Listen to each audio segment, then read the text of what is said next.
Welcome to another tier list. This time around, I'm in pajamas because we're still quarantined 4 years after the fact. It's time to rank all the games in the Jackbox Party Packs. There have been 10 Party Packs released, one a year for the past 10 years at the time of this recording. Soon we will see the Naughty Pack release, but we have played through all of the games in the past couple months, and we're here to talk about all of them. A smaller group than you saw from the last time around. As always, Torgo of Torgo Entertainment here. Thank you so much for joining. Let's go through in reverse alphabetical order. Randy joining us once again. Hello. He was worried about saying things awkwardly. Kev here once again. Hi, everyone. JJ joining us. Hello. And Davin joining us as well. Hello. Like last time, we may have a few more people joining us as we progress through the recording. We have a bit of a Discord audience joining us with some commentary we may seem to add as we see fit. If you want to join the Discord, again, link in the description to this video. I have generated this list randomly of all 41 games throughout all 10 Jackbox Party Packs. You may be asking yourself, if there's 5 games per Party Pack, where are the other 9? And we've seen repeats, so I've lumped all the Fibbages together as one. We've lumped together all the Quiplashes together as one, and so on and so forth. And the way we will rank this is we will discuss differences with each game, but the best iteration of each game is going to determine where it falls on the tier list. Also, we're ranking these based on how enjoyable it is to play, how easy the rules are to understand, if the game makes sense to play. There's a couple games on here that I personally think the rules don't make a whole lot of sense to play. And in general, how fun it is to play with other people. I don't think the maximum size of a game, in terms of how many people can play, will affect things too much, but it's worth mentioning regardless. We're going to start randomly, as we do, and we start off with Timejinx. Timejinx is a game from Party Pack number 10, the most recent one, and it's a trivia game. They tell you about various facts, and you have to narrow down when those things happened, based on the year. I think it's fun. I have it personally as a B. I like trivia games, and I really like the spin they put on it, focusing on when things happened. I agree with low B tier. It's a solid trivia game. I like the unique twist of it. It's just not as exciting as some of the other trivia games. It's just kind of a game that exists and is there. It's fun to play for variety, so that keeps it in B for me. I have to agree with the B as well.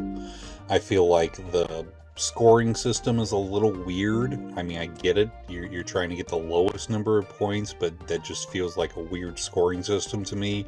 And again, it just really isn't that fun to me. Oh, well, I guess Randy doesn't watch golf then. That's okay.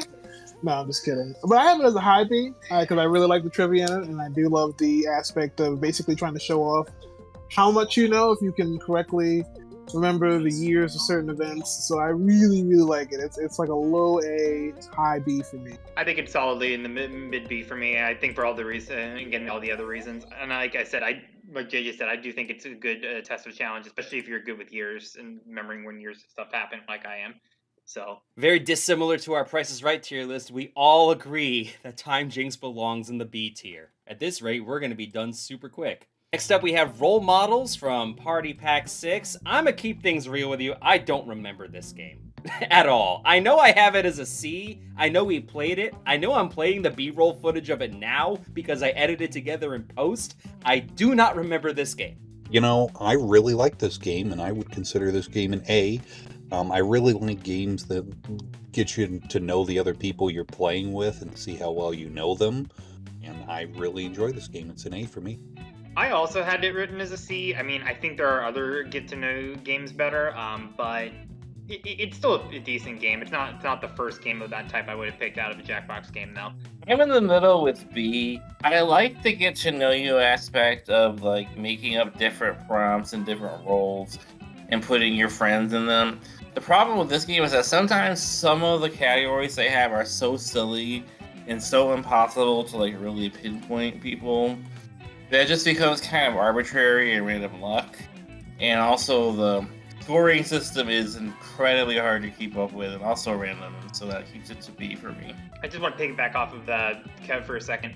It also seems like it's very hard to have people all agree on what person would fit what prompt in the thing. I think everyone kind of has very different opinions, so it makes it hard to kind of come up with a consensus. It's fun. I have it as a B because I do think it is fun with your group of friends, but it's like a low B.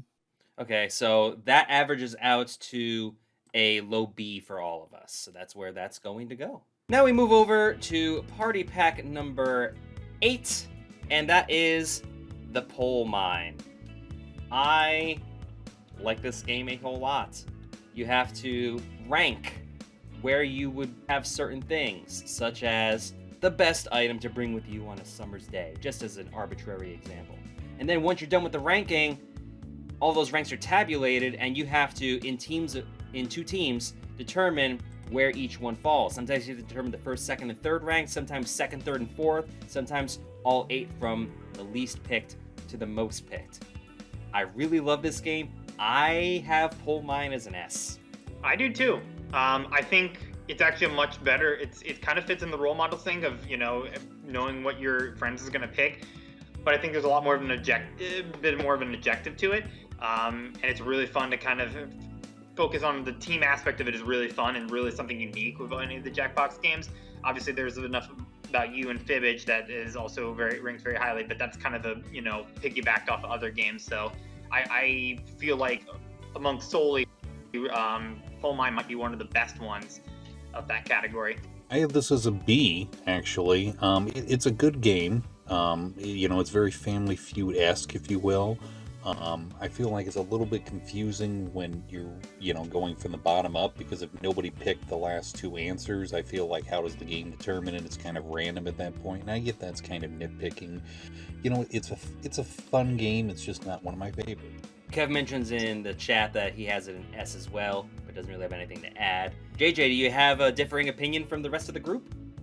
No, I was gonna say it's an S for me as well, because I find it really fun to just kind of, it's basically building your own Family Feud board, or trying to build a Family Feud board blind. And I like that a lot. I think it could potentially make a good game show, being like, well, here's our Family Feud board and our Family Feud survey, but where do these answers go? I think that'd be fun. So I like it too, and therefore, with apologies to Randy, with everyone else putting it an S, the Pole Mine is going to be our first S tier game. Again, I don't horribly disagree with that. It's not a horrible game to me, so S is okay for that. Well, I'm glad you mentioned the phrase horrible game, Randy, because next up we have a game called Dodo Re Mi. It's from Party Pack 10.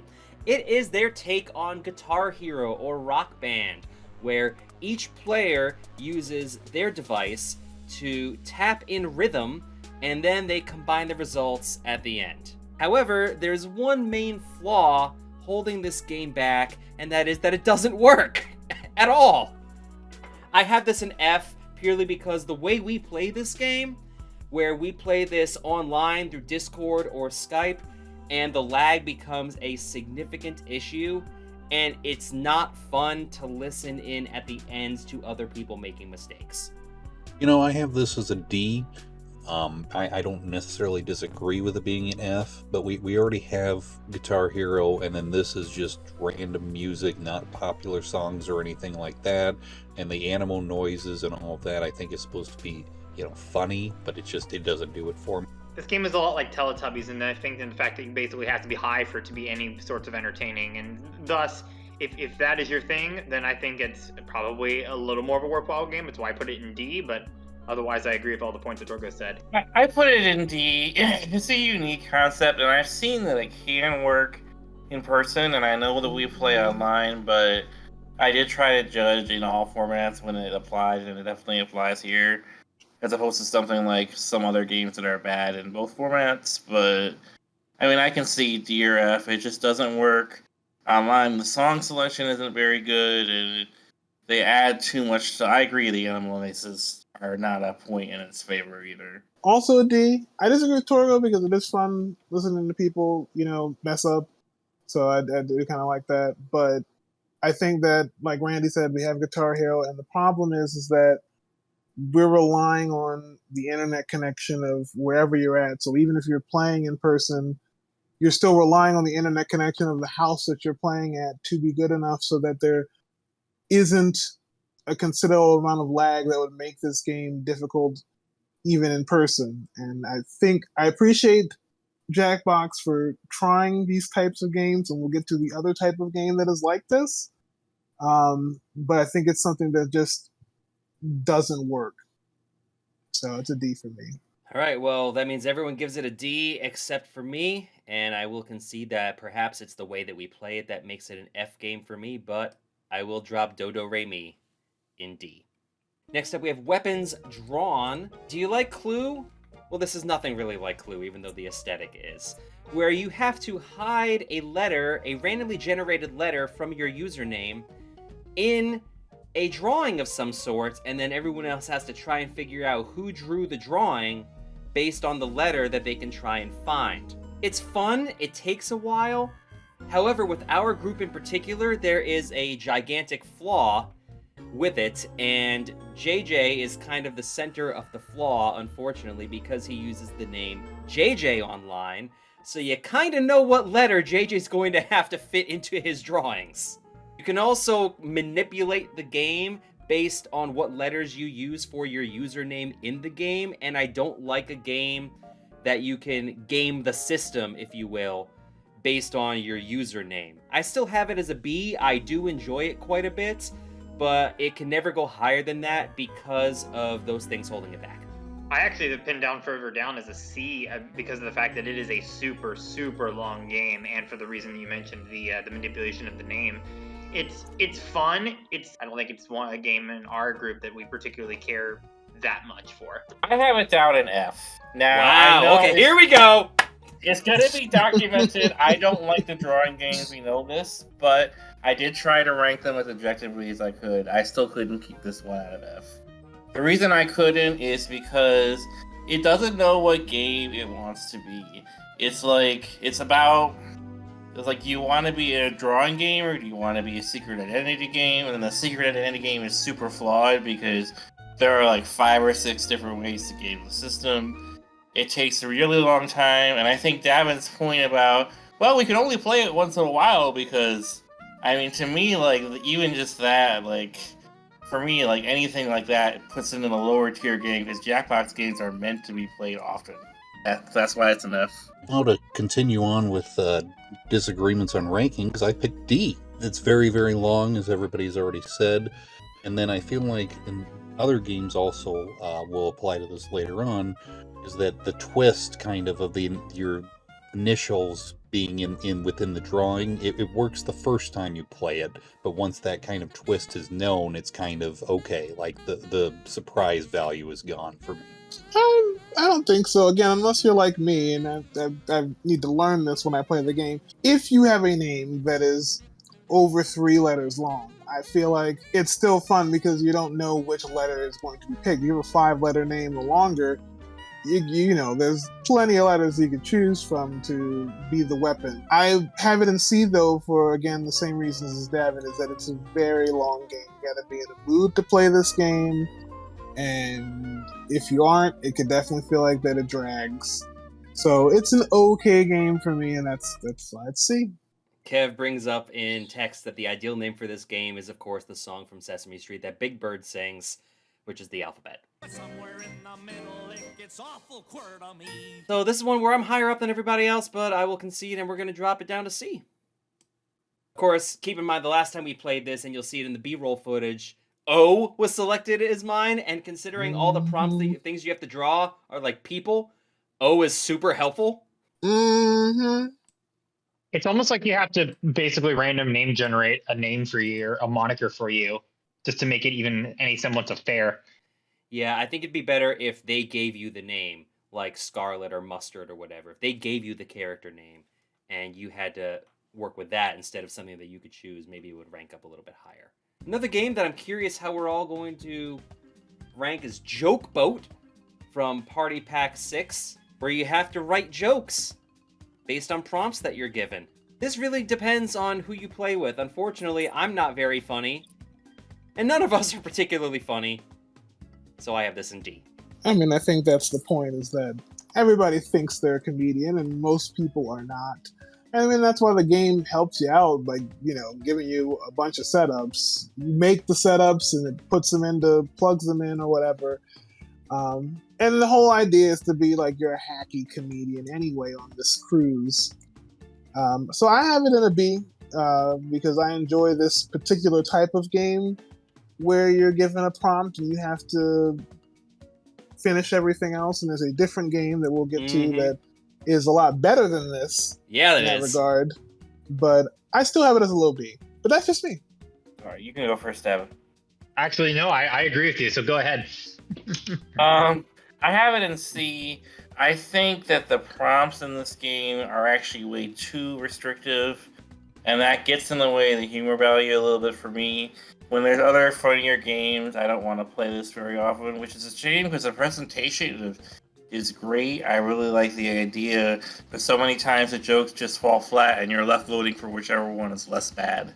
Yeah, I think I've nailed exactly what I was gonna say. So I kind of feel like we've kind of solidly set on C here. I considered making this an A. I made it a B.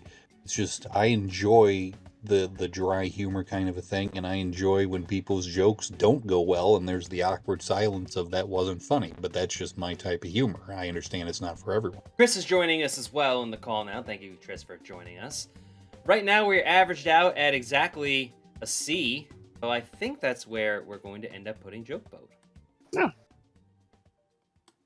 Moving right along to Patently Stupid, a game whose theme song Jordan, who's not in the call with us, loves singing because it's quite catchy. Party Pack 5 has a lot of really catchy songs throughout. Patently Stupid is a game where you have to pitch a product. You draw the product and come up with a tagline. It's your elevator pitch meeting. You have a 60-second time frame where you have to talk to everybody else and try to pitch what the product is for and how you can use it. There are similar games that act like Patently Stupid. I think Patently Stupid is the best of the bunch. I have it as a quite high A. For a while, I thought you were about to say you were going to put it in S, but I thought about it. I really did.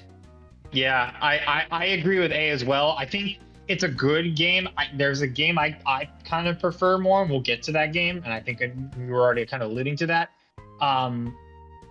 Probably because there's less of a drawing aspect, although I'm decent with the drawing aspect. I think the reason I can't not put these games in S is because of the fact that there's a lot of build up and creation you have to get to before you actually get to the game part of it. And that can be a bit of a turnoff at times.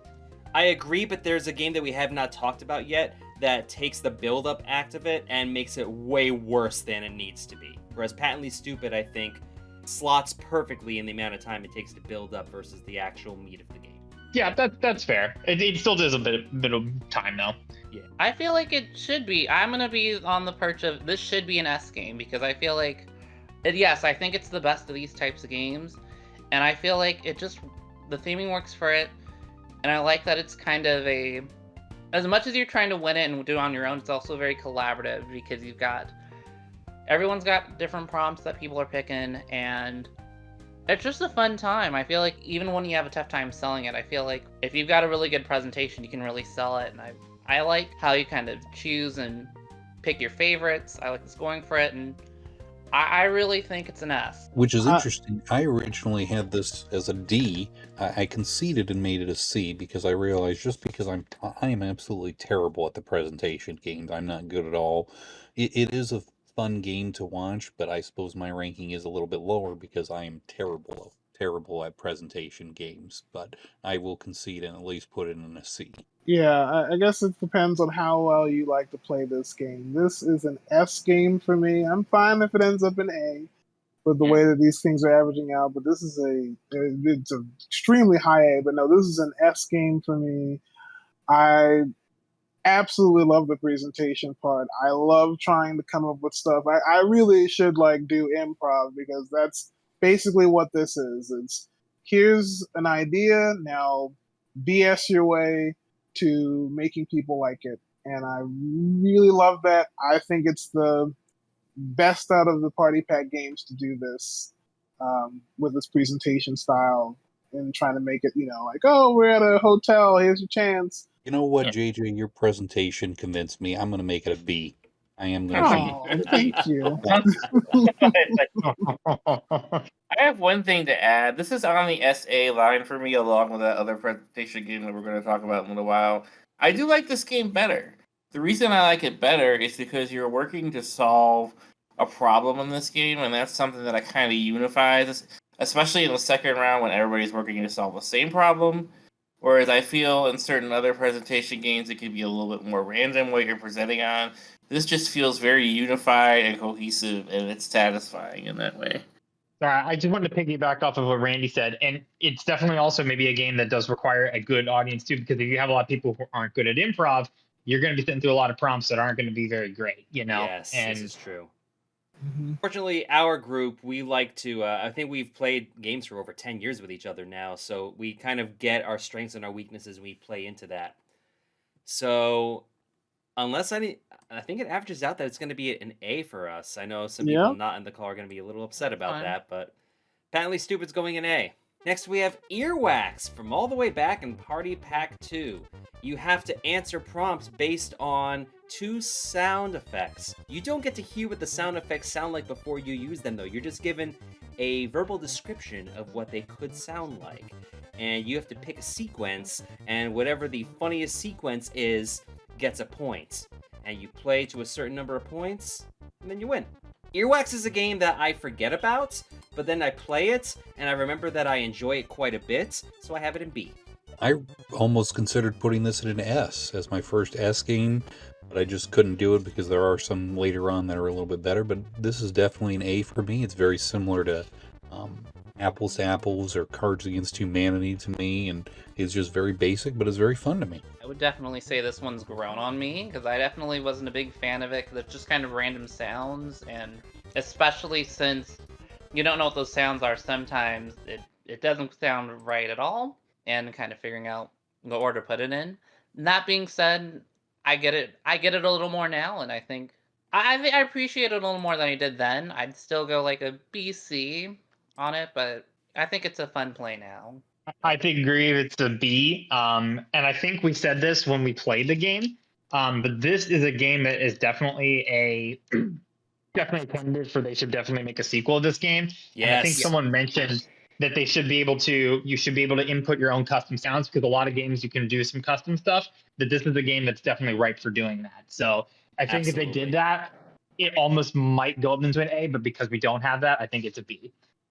Yeah, I have it in B. This game can be a little bumpy ride, but it could also be like super hilarious. Like sometimes the sounds just work together. It's super simple. It's super funny. One thing I don't like that hasn't been mentioned is that sometimes when you're voting on the prompt, you tend to be biased towards the last one you've heard if it's a bigger game, because you can replay the sounds, but sometimes it takes so long to get through everybody's sounds that you forget what the first one was by the time you get to the end, and so hold it to B, but still enjoyable. I think what also holds it back is that you're usually limited to just a select group of sounds. It's not always like you have this big library, and maybe that's another thing for the sequel, that sometimes you're limited to the sounds, and the sounds that you get are not sounds that you think would fit the prompt. Yeah, and you guys have been said anything, so it's a B for me as well. All right, Earwax is going in B then. I think it's better than Role Models, and I actually think it's better than Timejinx. So I'm going to put it right there. Jordan will be remiss that he is not here, because I know that out of our group, he absolutely detests Word Spud. Whereas I actually quite like Word Spud, and I'm curious where everyone else is going to fall. Back from Party Pack 1. We're going back to the OGs back in 2014 for this one. It's a word association game. You're given a word prompt and you have to follow it. The game gives you word, then you could type in Spud, and then everyone else gets to vote on whether or not they think that's a good successive word. And then the next person would be given Spud, and they have to continue the chain from there. I don't know what the exact timer is, and then you're just given the whole sequence at the end. I have Word Spud as a B game because it's a little too open-ended. There's not really a goal at the end. It's best played in short bursts. You can continue to play successive rounds, but there's not really a point to it. I think it may be one of the shortest games the Party Packs have ever offered, which makes sense given that it's in Party Pack 1. But there's nothing I would really change about it either, so I have it firmly in B. Torgo, can you do I me agree. a favor and word Spud an S and send a picture of that to Jordan and say, "This is where we decided, Jordan." Okay, get your screenshots ready, because I'm just going to go ahead and pop it up here at the top, and then you can screenshot that to your heart's content. And now we're going to move it back down to current discussion, and now we can actually continue talking about the game. I do feel like it's a C game for me. There's nothing wrong with it. It's okay. It's just not very enjoyable, but there's nothing wrong with it. So I think it's a B because of the fact it is, like you said, it is a simple game, but sometimes that's the exact game that you need. Like when I've hosted board game nights with people, sometimes I will always start, as people are kind of getting in situated, with an easy, quick game. Like it's the code names of Jackbox. Like Codenames is not the biggest game, but it's a quick game. It's easy to kind of get in and understand, and you can play a couple rounds of it until you start getting into more meatier games. So it's perfect for what it is. I say it's a B. I'm going to make friends with Jordan and surprise you all. I have this in D. Oh, Kev! The reason I have this in D is I of course I love playing this game. I love word games. I love like the just going back and forth. But like this is just too simple. It's like the kind of game you will play if you were bored at work.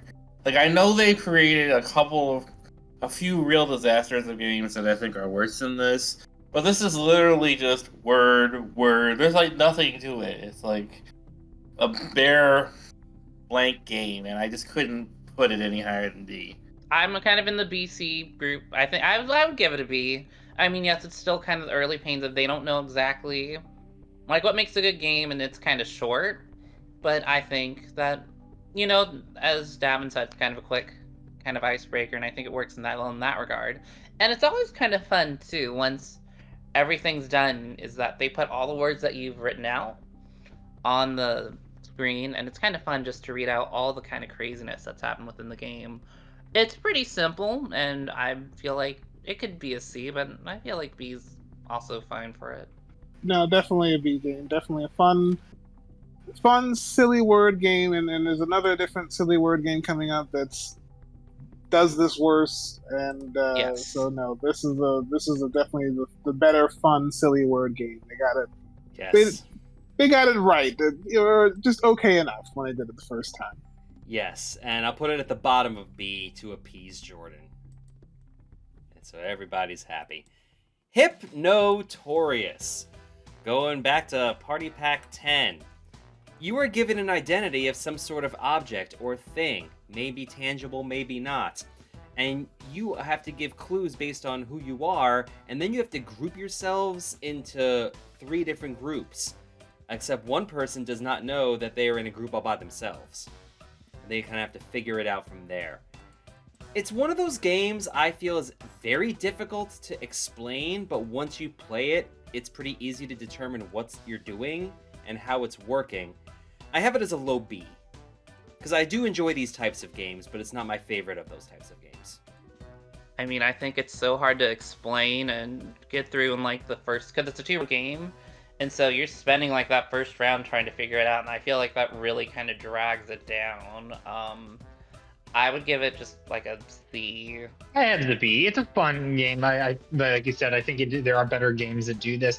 I also think that because of the fact that because you don't know what the prompts are until afterwards, and no one really, and the way we play it, no one really outright says what someone else thinks that another person might be. It can get a little agitating when you are trying to say, hey, I belong in this group, when you're not really exactly saying why you belong in that group. Jackbox is lately so obsessed with identity deduction games that are also something else at the same time. Like, they did Weapons Drawn, and that was terrible. And then for me, like, they did this, and this is a little better than Weapons Drawn for me. I put it in C. It's just kind of there. It's a game I'm okay with playing, but it takes a long time. Has a lot of rules. Again, it takes a round to understand it. It's just mediocre. It's a C to me. It's also a C for me, and again, this is going on for what I said earlier. Once you learn the twist that somebody's by themselves, it's kind of fun the first time that you play it, but then I still feel like that it kind of ruins a little bit of the replay value. Like, okay, now we know somebody's going to be the outlier. I feel like it's hard to relearn the game with a group, because it's always kind of like, I feel like you're always having to learning the game again for the first time just because of how kind of tough it is to grasp, and it's kind of a high learning curve. I have it as a low B. You guys said mostly the same things. It's a fun little game to play. I can understand the replay value being hindered, but I don't know. I still like. It's still fun for me to play, to try to be a character and be subtle about it, and sometimes not be subtle about it. So it's a low B. There you go. So it averages out to a C for our group. Move on to Party Pack 9 stuff. Nonsensory.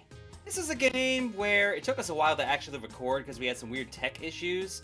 It's the mix of everything. There's a little bit of drawing, there's a little bit of prompts, and you have to determine when you make it, you're given, like, you should create a drawing or a prompt that 70% of people would agree with. And then everyone else has to, based on what you had submitted, guess the percentage or the number of people that you were given when you created the prompt. Again, it's one of those games that it's fun.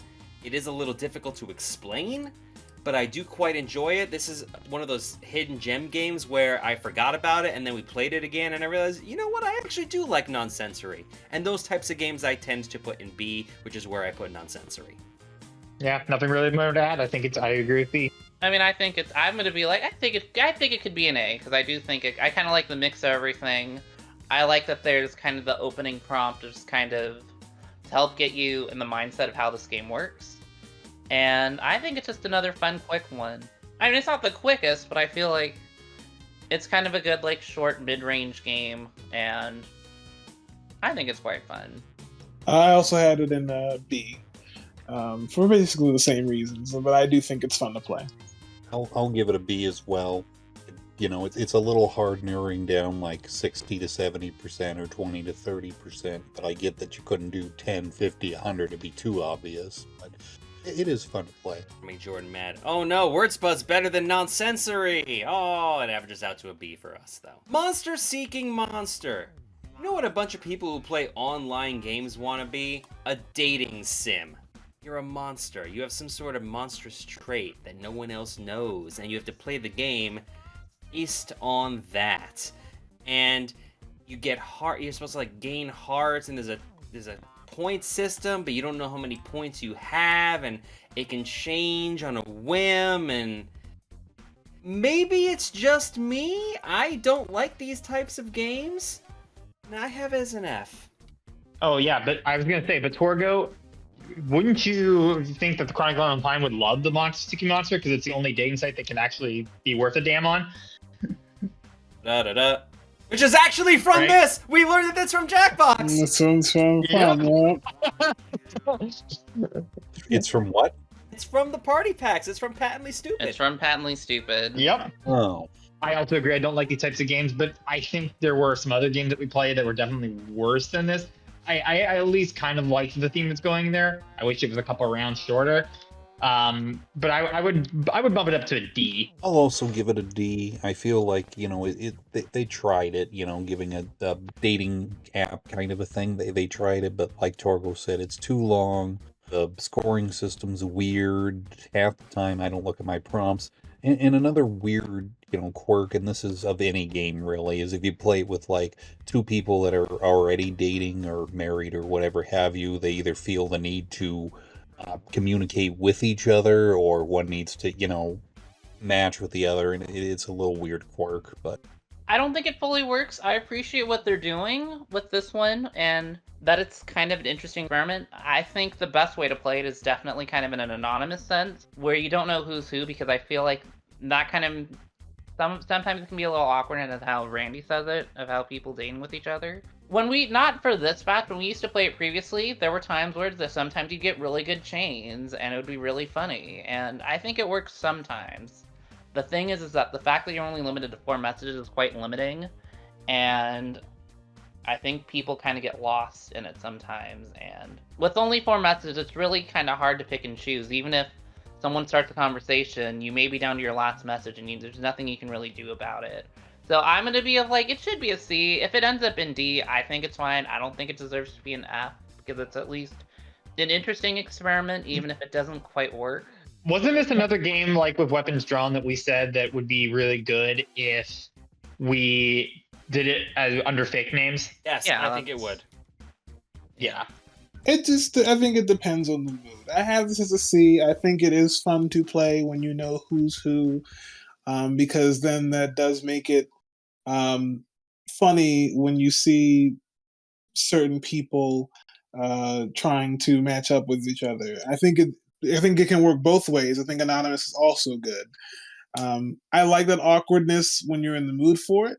That awkwardness is also, and its length also makes it so that it's a game that we don't go back to as much as we used to, and so that's why it's a C for me. I have it in D, which is the average of the group, but I just have to mention the music in this game is among some of the best music, in my Correct. opinion, in all Jackbox games, and it's certainly Right. one thing helping keeping it out of F. Correct. Oh, we're gonna put it next Yeah, to the they other nailed music. aesthetic. Put it next to the music of Dodo Re Mi. It is better than Dodo Re Mi. Right. High praise. High praise. Low praise. Roomerang. I want to talk about games that are too long. Roomerang is way too long of a game. It's like a host is weird, and like to Randy's point before, there's a twist where they ever so slightly change your character name by a vowel, and they give you like a hat or a mustache or anything like that. There are other games that do this so much better. I feel like Roomerang also lags quite a bit when we play it for whatever reason. I have Roomerang as a D. I just do not enjoy playing it, and the amount of time we spend playing it is not worth the gameplay. I feel like a lot of the issues that we have about Monster Seeking Monster can also kind of apply here. I think it's an interesting experimentation. I think the theme works for it a little better than Monster Seeking Monster even, but it for some reason just doesn't click with us. And I think it can be fun whether you're playing, but I think it can be fun, especially for those who are really into it. But even then, sometimes people aren't always into it, or they're kind of doing their own thing. If I have Monster Seeking Monster as a C, I feel like Roomerang I also have as a C, just because I feel like they're very similar. Now, this game for me, I have it in F. This is like Monster Seeking Monster, but like also like with any of the fun of that game. I think it's just trying a little bit too hard to do too many things at once. You have the role-playing aspect, and you have the prompts aspect, and they just don't mix together well at all. It makes the game take way too long. And it's another one of those games where you have to listen to like 8 prompts get read out all at the same time, which just really makes it seem like it takes forever when you have a big group playing it. I'm stuck in F on this. And it's 5 rounds long. My God, it's like I almost considered it for F2 because I think it's Monster Seeking Monster, but worse. I agree. I ultimately put it in D because again, the aesthetic is weird, but some people dig that. I do think it's has a little bit of a better play value than Monster Seeking Monster in our type of style group because you don't have to be a different moniker every time. They create the monikers for you, and you're in the name. You don't have to pretend too hard to be someone else like you do in Monster Seeking Monster, but it's still not a fun game to play. It's a solid D. I definitely have to disagree. This is an S tier game for me. Really? No, I'm kidding. It's not. I'm kidding. I was gonna say. Why did Davin get on camera with a pitchfork right there? No. But it is. I like it. I put it as a C though. It is very long, but I do appreciate what they're trying to do with the Big Brother-esque game. Do kind of enjoy it, and the name twist does take away a little bit of the replay value, but it is kind of fun. And just because you're eliminated, you still can be back in the game. It's a D for me. You guys got it covered. It's funny that we did this after Monster Seeking Monster. Yeah, the randomizer was funny about that. Yeah, I didn't even pay attention to that when I was putting it together. So yeah, it's a D. It's not super terrible. It still has some fun value to it, but yeah. It's worse Monster Seeking Monster. There's nothing else to say about it. Did not split the room on that one, but maybe we'll split the room with Split the Room. Going back to Party Pack 5. It's supposed to create questions that split the room. You want an even split. Create either or, and you want half of the crowd to say either and half the crowd to say or. And the more successful you are in doing that as a 50-50, the better you do in the game. I like the concept. This is another one of those games where I forgot about it and then we replayed it and I realized I actually quite enjoyed it. I have it as a B. I don't love the aesthetic. I feel like it could really use a little more color in there. It's too washed out, my money, but I have it as a B. Even as a high B, I really do feel like it's a good concept and it does make you kind of think, and it's definitely a different game, but I have it as a high B. It's always a neat game, and it's always a game that I always forget about, and then we play it, I always remember liking it. I think, and just like Torgo, I think it's a solid B. I think it's good enough that it could deserve to be an A, because I feel like this concept of actually trying to split instead of trying to get a majority, I think is very unique. Unlike Torgo, I kind of like the Twilight Zone, the kind of muted colors work for this kind of Twilight Zone style that they've got for. And I really like that it kind of forces you to think about your group, because it's not necessarily a factual one, it's more kind of similar to Poll Mine, where you're kind of trying to gauge people's ideas, and I think that it's such a unique concept, and I think it all kind of works that I think it deserves an A. I love the concept of this game too, but I'm stuck on B with it. The reason I'm stuck on B, some of the prompts are just so completely polarizing. Like, you get this prompt and it's like, well, I guess I'm not going to split the room with this one because it's so one-sided. And I just feel like they should have been a little bit more careful with how they wrote certain things. But I enjoyed this game a lot. It's a solid B. Same, solid B for me. Love the Twilight Zone aesthetic, the dystopian thing aesthetic. But same with Kev, like, sometimes the prompts are a little, well, who the hell's going to go with that? I was like, I don't. Fair enough, and I believe this next game is the first game where we've had it in multiple iterations, as it turns out. I'm pretty sure it's the first one. Trivia Murder Party. First saw it in Party Pack 3, and then we had it in Party Pack 6. It's a trivia game with a horror aesthetic. It's just camp enough. I understand that they needed to do some sort of trivia game in each of the 10 packs. I was much higher on this the second time it came around because they had some fun rule changes. I love the bonus round of this game where you get a head start based on how you did in the beginning of the game.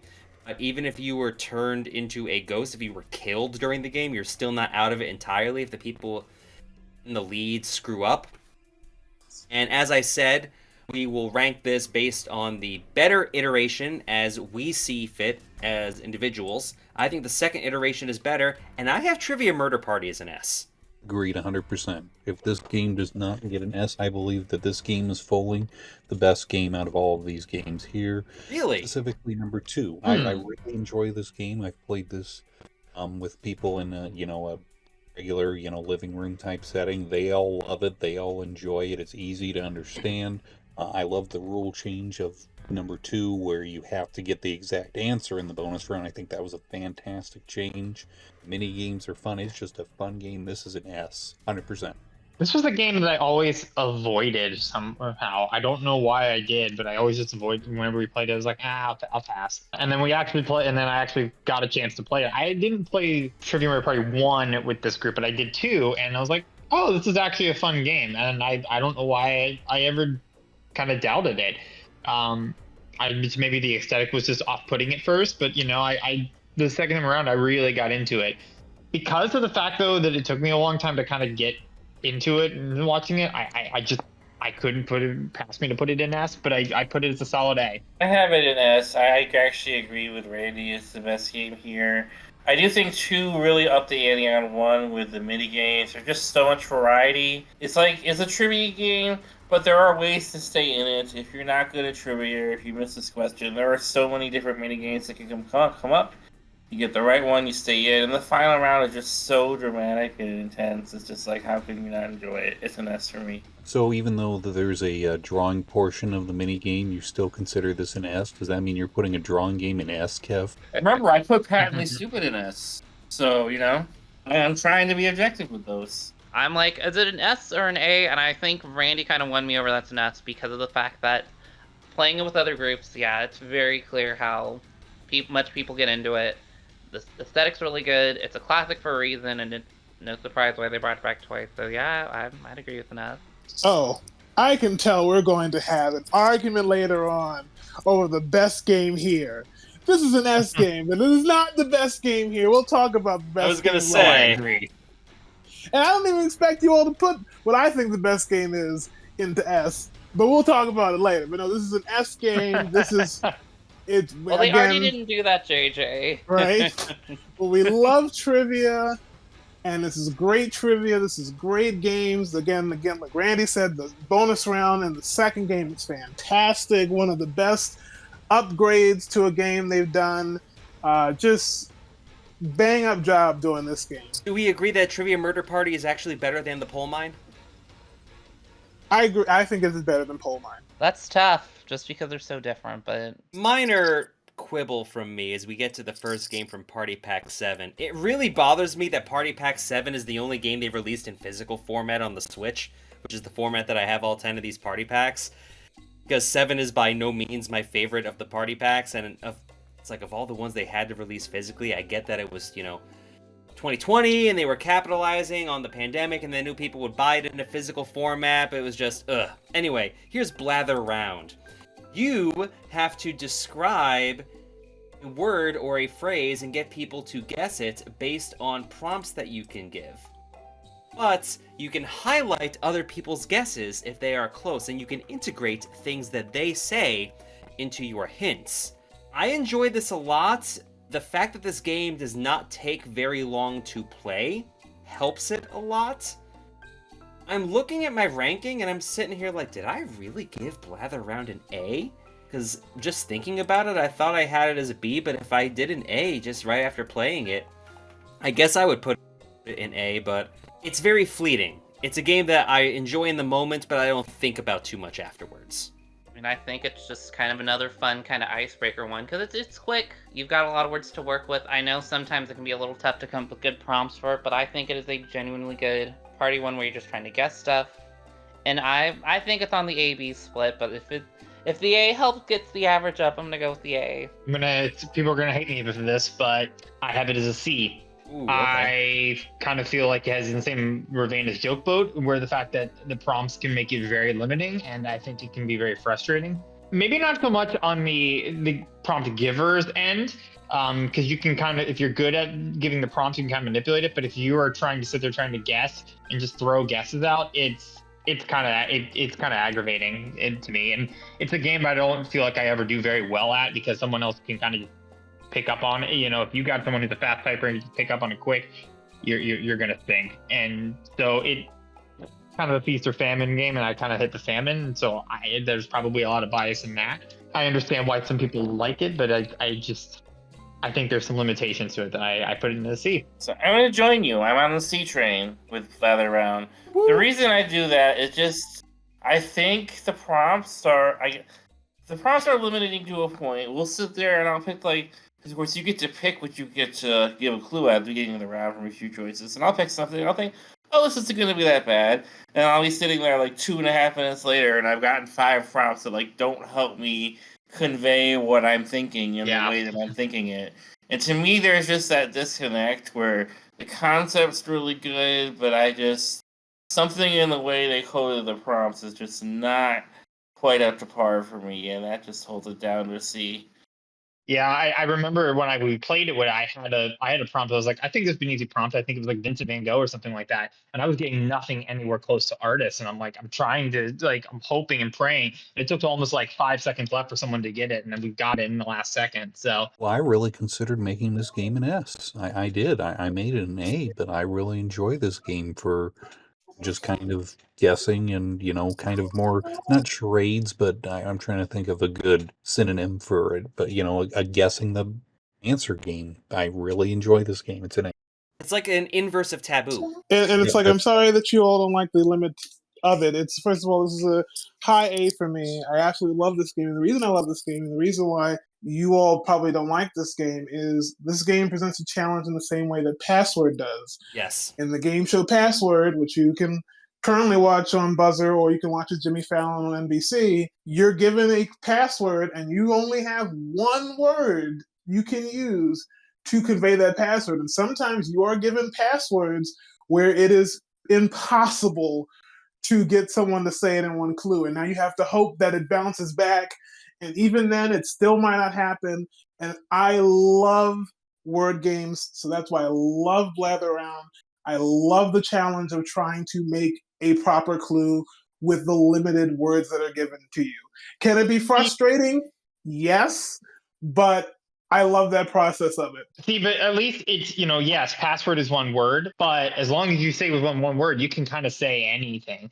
The prompts that you get in this game can be like, it's kind of similar to, and you have to kind of rely on what other people have said. Obviously in password, if you're good, you're relying on some other the other clue givers' clues. But if you are good enough at password, you can kind of make a really good clue to kind of get yourself set up for the right moment. It's really hard to do that in this game. You can try, but I see it like password. Like, again, in password, you're not given a choice of the password that's given to you. In Blather Round, you're not given a choice of the clues that are given to you. So that's why I see them as similar. There are some passwords where you're just screwed, where it's a 2-clue password, and so either you blow it and so that your other opponent doesn't get it, or you just have to give the 1 clue, hope your partner gets it, and then hope that the other team doesn't get it, because otherwise the other team's just going to have a second clue that knocks it out of the park. That's the frustration with password, depending on the passwords they give you. I see that with Blather Round too, depending on the clues they give you. Yes, and that averages out to a high B for all of us. Yep. Shy of A. Next up, we stay in Party Pack 7 with Champed Up. Draw your champion and pit them against another drawn champion from one of your friends. It sure is a drawing game, and it's very similar to another game that we will talk about a little later on. It's mid, it's a C for me. Yep, nothing to disagree. C. But I do think that one thing I can add about this, I do like how entertaining it can be pitting the two against each other. I think that makes it more entertaining than some certain other drawing games. It's just the fact I feel like comedy is more naturally built into this one for me, but I still can't get it out of C. Yeah, it's going to be a C for me as well. Everybody says it's a C. Now, Nobody likes this game. It's not that we don't not like it, it's just, it's mid, it's average. We don't love it. It's the credit card of Jackbox games. Thank you, Kev. Now, with Drawful, we have something interesting I feel like we should mention, is Drawful actually had a standalone. Drawful 2 was its own thing, whereas we had Drawful XL, I think it was, in Party Pack 1. And then we had Drawful Animated in Party Pack 8. And they are bringing Drawful back for the Naughty Pack, which is coming out later this month, September 2024. So Drawful is pretty self-explanatory no matter how you do it, and that's why we're not really considering the standalone version, because it's pretty much the same game. The only difference is you've got a second color, I believe. You are given a prompt, draw it to the best of your ability, everyone else guesses what they think it is, and then people guess what they think is the correct one, because it has the correct prompt and all the fakes. There's a reason they keep bringing it back. The main problem I have with Drawful is it takes way too long. It's one of those, and the prompts are dumb. If you were able to submit your own prompts into Drawful, I think it would make for a much better game. The fact of the matter is, the prompts that they give you in this game are terrible. That is why I think Animated is much better than the version they have in Party Pack 1, just because they give you the option of drawing 2 separate frames, and then you can animate back and forth and choose the speed of them. I cannot bring myself to bring Drawful higher than a C. Ooh. I know. I know it's popular, but that's how I feel. I have it as an A. I disagree with the fact that, yes, the prompts are dumb, but I think that's kind of what makes it half the fun, actually. And oftentimes, because the prompts are dumb, it entices other people to make fun prompts, and it allows you to have your creative muscles. It's a lot like Fibbage, but you can kind of flex your muscles in creative ways. You can make a funny drawing, and you can make a funny prompt. I don't think it's better than Fibbage. That's why I don't have it in A. But, I think it is kind of the quintessential drawing game. Obviously, we like Patting is Stupid a lot, but there's other aspects to that as well. But I think that's a good enough for me to give it an A. Yeah, it's an A for me as well. I think it's fun. The whole point of the impossible type prompts is to basically elicit silly drawings, and then plus we have to guess what they drew, and that's also very funny to see what we think it is compared to what they thought it is. I just think it's a really funny to see people's interpretations of different prompts and see what they do when they have something like that thrown at them. So I really do like Drawful a lot. Should play it more. But that's why it's an A for me. Kev. Okay, well, I'm not gonna help you very much because I'm down the middle with B. Okay. Actually, I have it in B because I agree that sometimes the silliness of the prompts is part of the point, and it can just be like a fun game to pass the time. I don't think, and again, I try to be as objective with the drawing games as possible. I just don't. I don't find this game very satisfying. It's like, hey, here's just a bunch of things to draw. Funniest one wins. And to me, I don't find that as satisfying as some other games, and certainly the objectives from other drawing games. So that's what kept me down into the B range. But it's solid. It's a classic, you could say. I mean, I feel like Also that's also don't- why I give it a B. Because I don't think anything that's been around that long can be a C. I think the prompts can be fun, but it's all right. I feel like I'll have a 10 else to say that hasn't already been said already, but I'd give it a solid B. Doesn't this group love a game? There's not a Jackbox game, but there's a game we love to play called Gartic Phone, which has even more impossible prompts because people are trying to guess what the other original prompt was, and it keeps going off the board completely. I do love Gartic Phone, but Gartic Phone is so much quicker than this. I guess, yeah.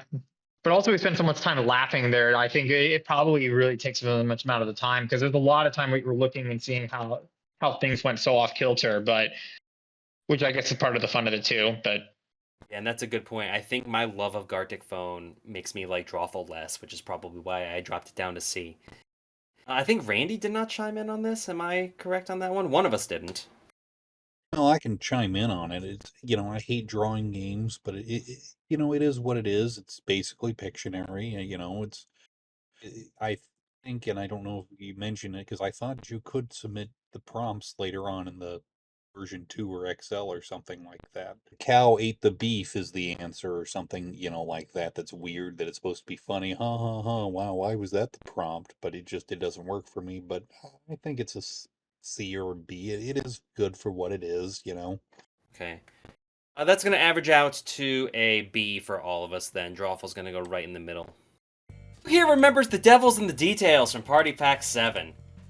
Here's a bunch of tasks. Everybody do your own tasks, but don't do those negative tasks to ruin your social credit. This is the Chinese communist game, apparently. I'm so torn on the Devils in the Details.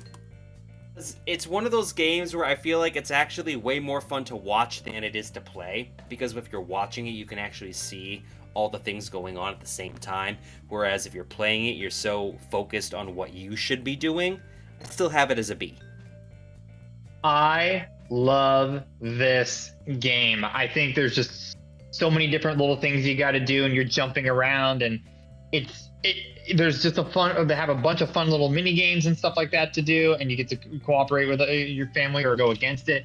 There's just so many little different things going on. It's chaos, and it's so fun. I don't think it's a perfect game, but I think it's solid A. I have it as a C. And I do enjoy playing this game. I wish I could give it higher than a C. But the fact is, it almost benefits you more. And we'll see this in some of the footage. I mean, when Torgo focused on playing exclusively him tasks where he was working by himself just for ease of recording. And it's almost more to your strategic advantage to play it that way, despite being designed to be a team game. And to me, they threw a bunch of stuff at the wall here. Not everything sticks. I want to like it, but a lot of it is just clicking buttons, holding them down, swiping them. Sometimes the device you can choose to play on can be a problem with all of that because it doesn't respond in the way the games are meant to respond. There's just a lot of noise here. I'll enjoy this now and then, but there's just too many flaws for me to get it above C. I mean, I think the biggest fun of it definitely comes from seeing other people play this game and kind of seeing the chaos that ensues. But I think it can be fun, and I think that kind of craziness works in its favor. And I think it's fun whether you do the selfish route or play it by yourself route. There's different ways to kind of play with it. I think it's a solid A as well.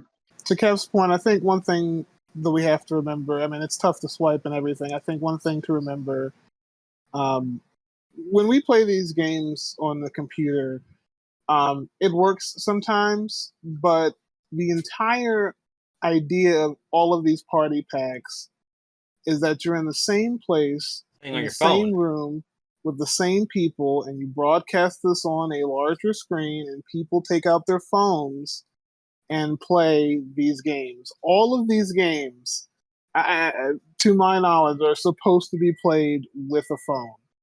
Now, they made them so they could be played with a computer, and some of them work that way, but all of these games are meant to be played with a phone. I mean, this is an A game for me as well. This is a really fun team game. Because, yes, you can go off and do some tasks by yourself, but there are some tasks that absolutely need everyone involved. Like, you will fail the game if you do not have everyone do certain tasks. So, I think it's just a fun game. It's controlled chaos, having to have different people talk over each other. So I enjoy it for that reason. It's an A for me. Right, so that averages out to a B for all of us. But now we move on to Dictionarium from Party Pack 6. Make a funny dictionary definition for a word. Make the word, and again, they've done games like this. It's fine. They've done better. I have it as a low C. I would be perfectly fine never playing this game again. It's a D. I would be fine never playing this game again. It's an F. Ooh, it's I have weird. it in but B, but I'm an English major, so maybe my vote doesn't count. I mean, I just think it's a unique concept for a game that they haven't really tried across the other games. It's just making, because there's a bit more of a certain finesse involved, like making up a definition and especially putting it in a sentence.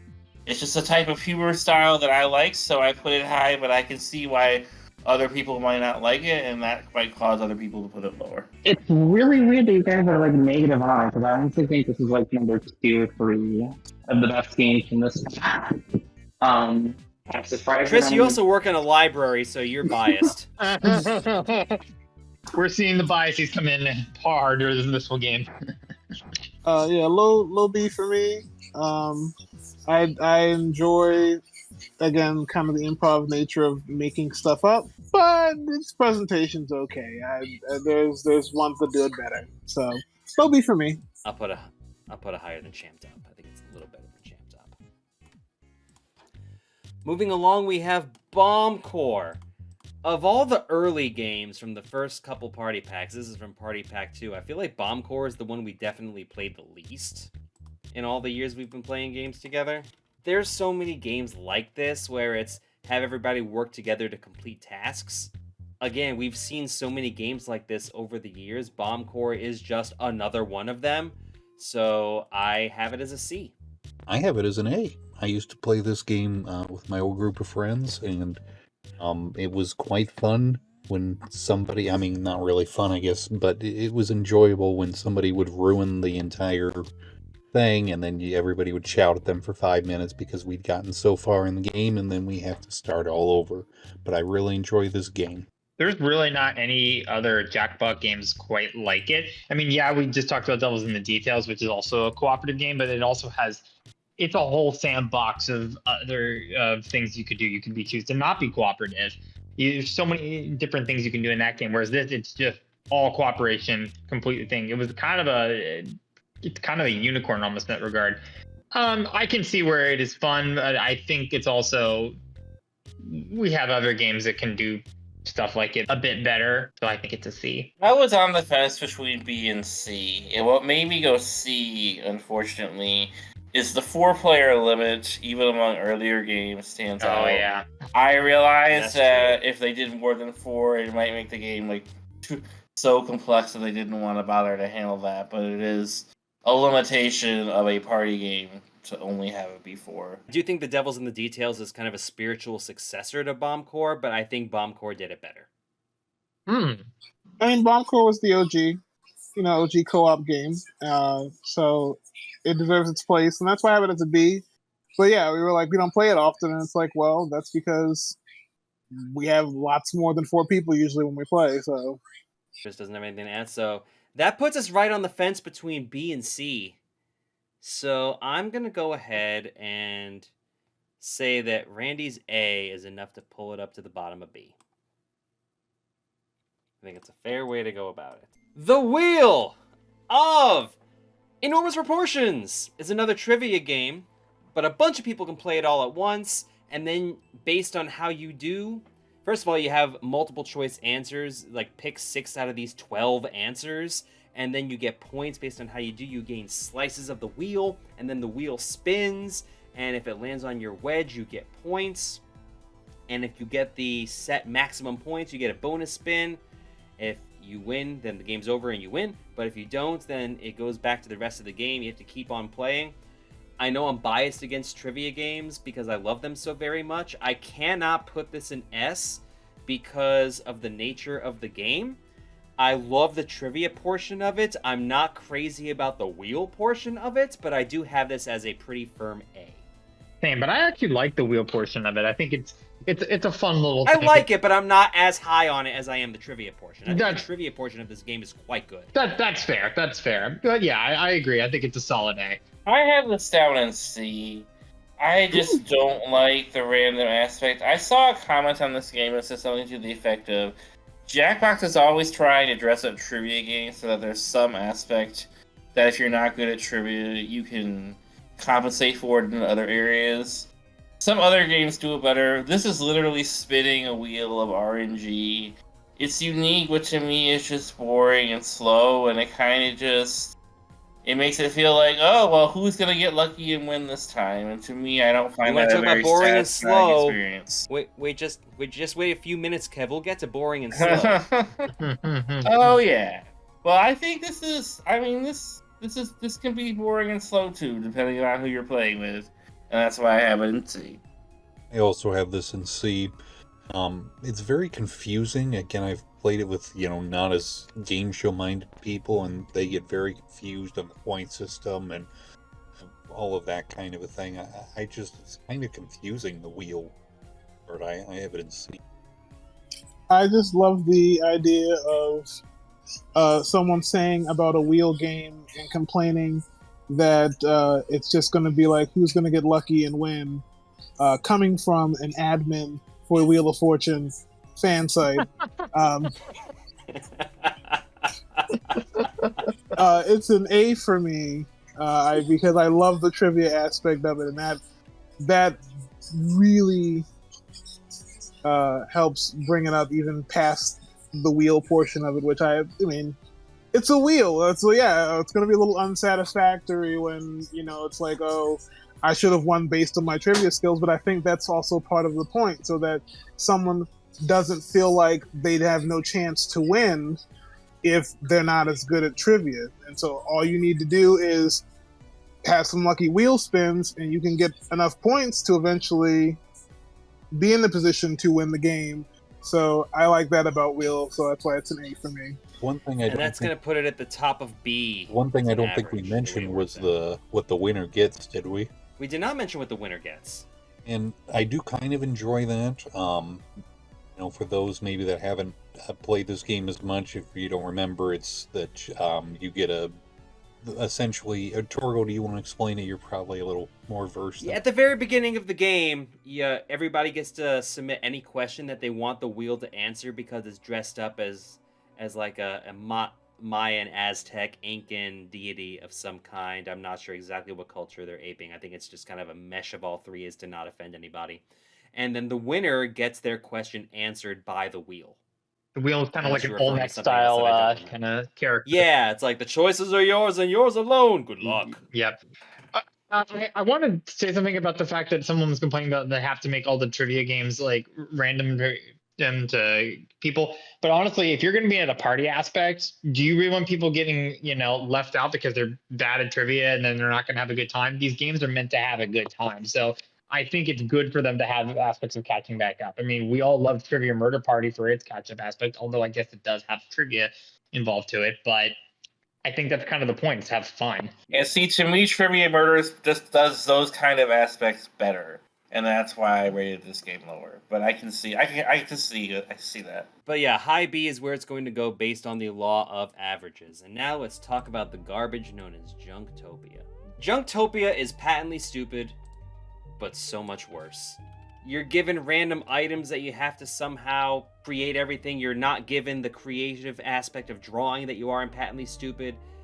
There are way too many rounds in Junktopia. It takes way too long to get to the presentation portion of Junktopia.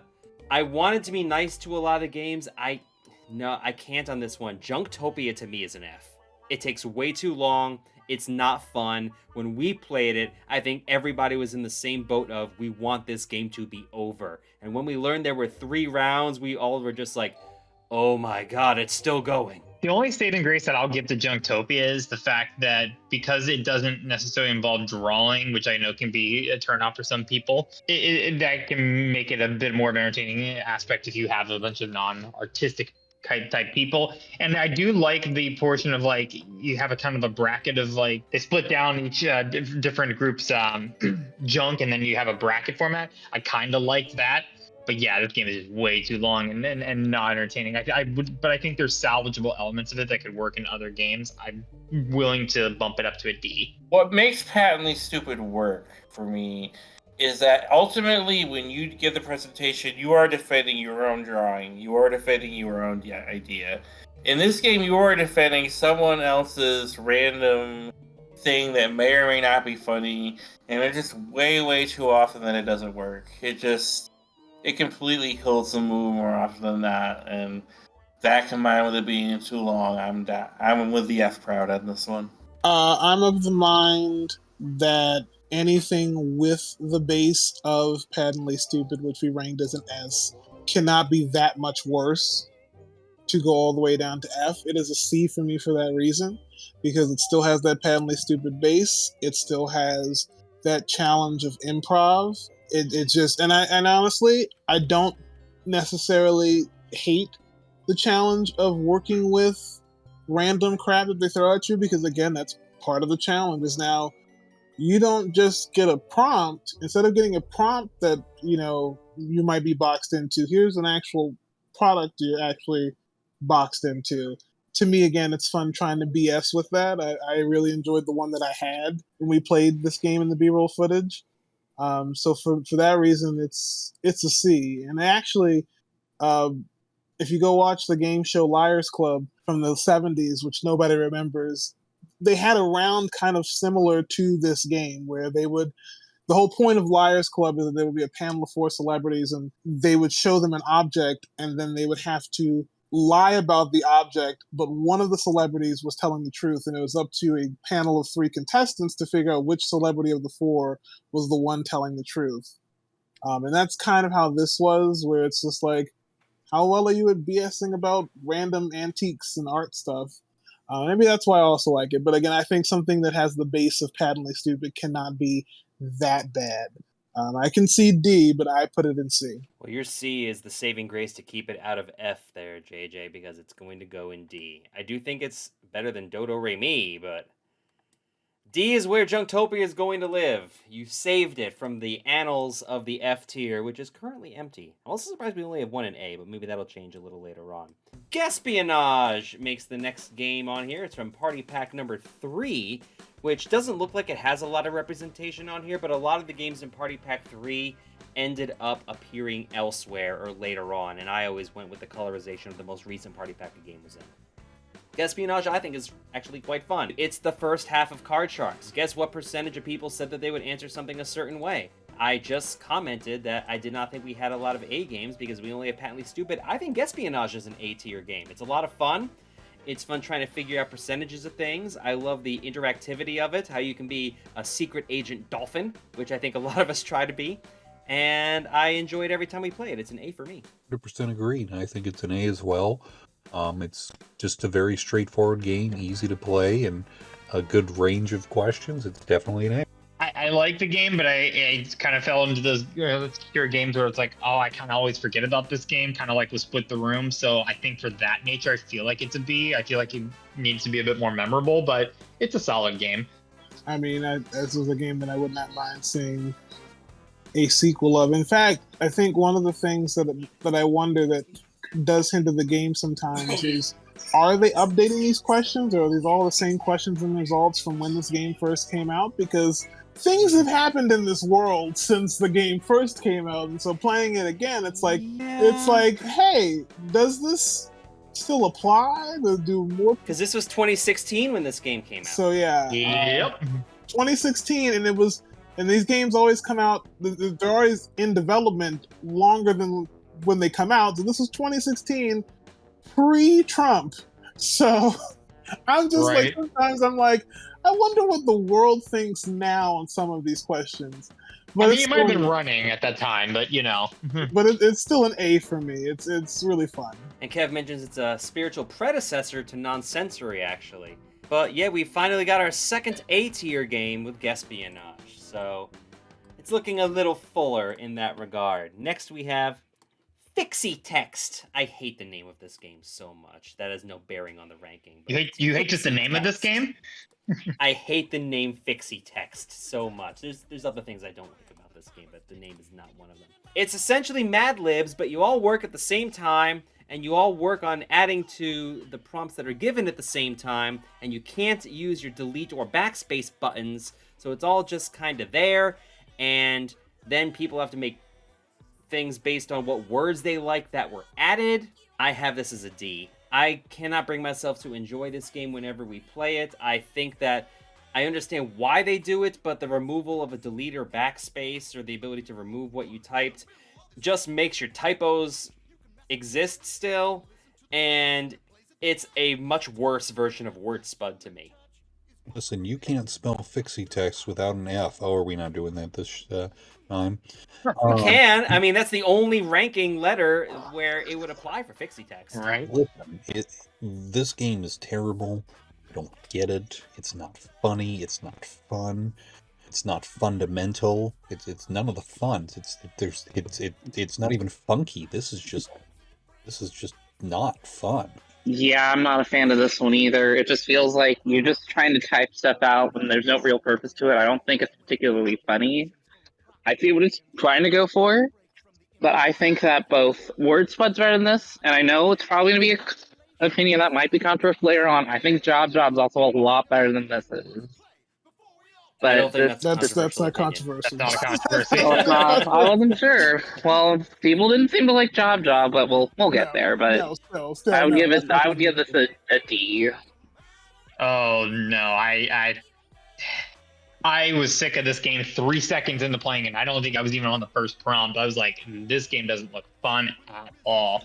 And when I actually started playing it, I think it randomly ate an entire thing by prompt. I was like, well, then I didn't even.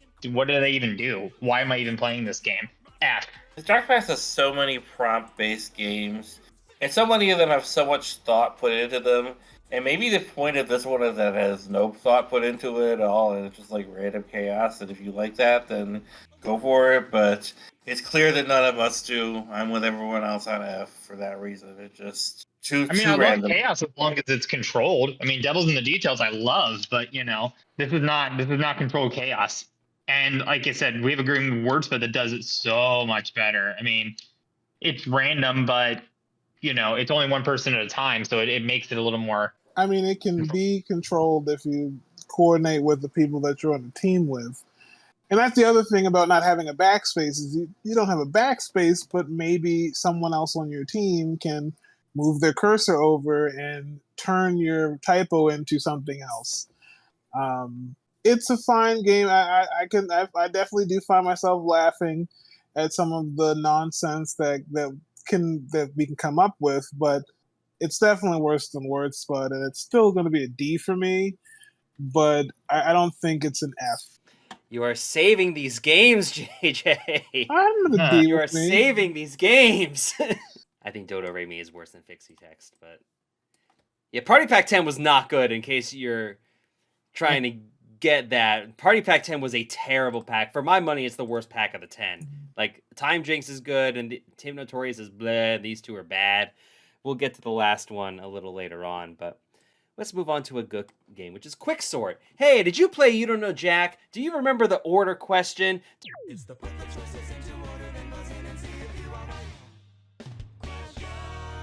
Do you want a game that's just the order questions from You Don't Know Jack, except you have to order 9 things instead of 3 or 4?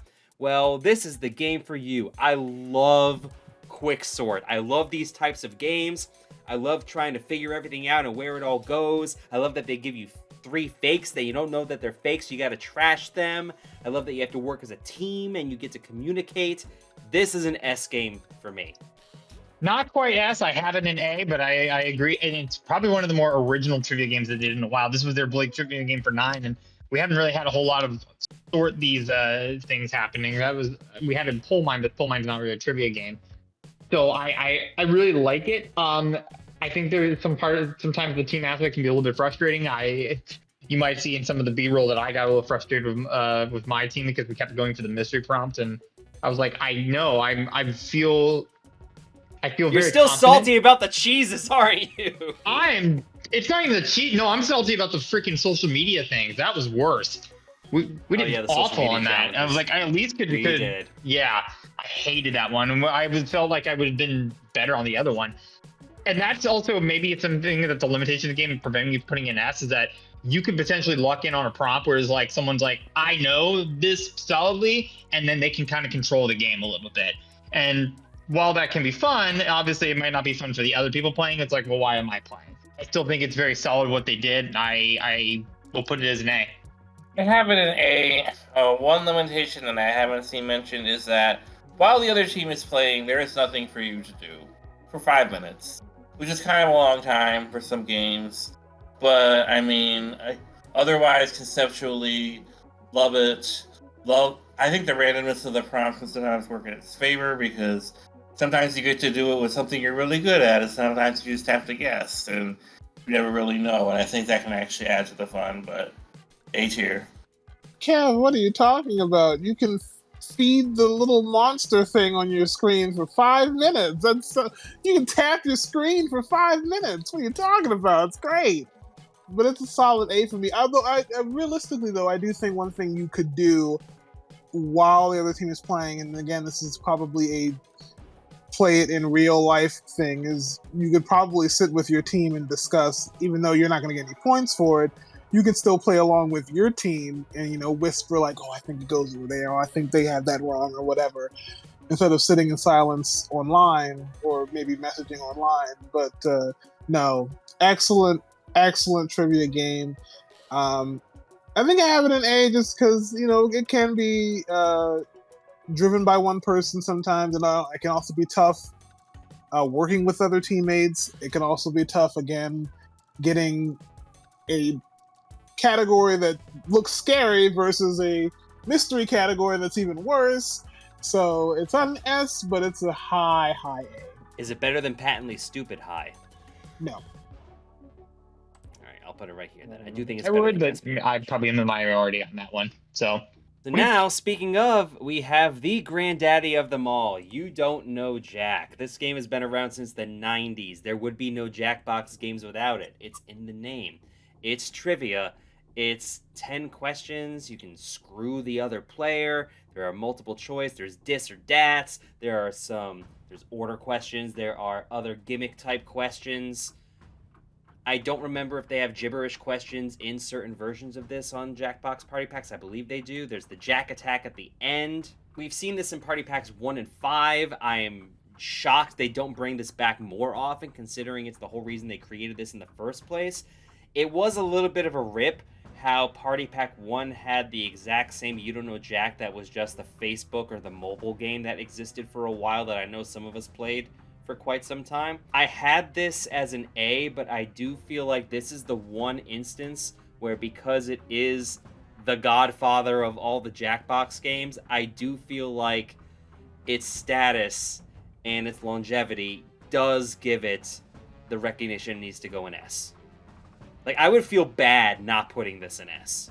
I would concede absolutely to that. I put it as a B, but I also think I put that more based on Pack 1, which you played a little more than versus Pack 5. Pack 5 Pack 5 is definitely better. They did There's it no better question about that. because the bonus round of 1 is just if you have someone who has got a faster connection thing, because you were basically getting all of the questions in the bonus round because you could just see them faster, because of the screen And with delay. Party Pack 1, there's specific episodes where if you know the episode, you can go into a game in Party Pack 1 and you can rip. If you've seen it, you win. Whereas Yep. it's more randomized in Party Pack 5 like it is in like the 90s version. So yeah, Party Pack 5's version I think is the far superior version. Fair enough. So I would probably maybe I said B, but I could probably might abstain my vote because I'm probably biasing a little more towards 1 because I just played it more and not giving 5 enough of its credit.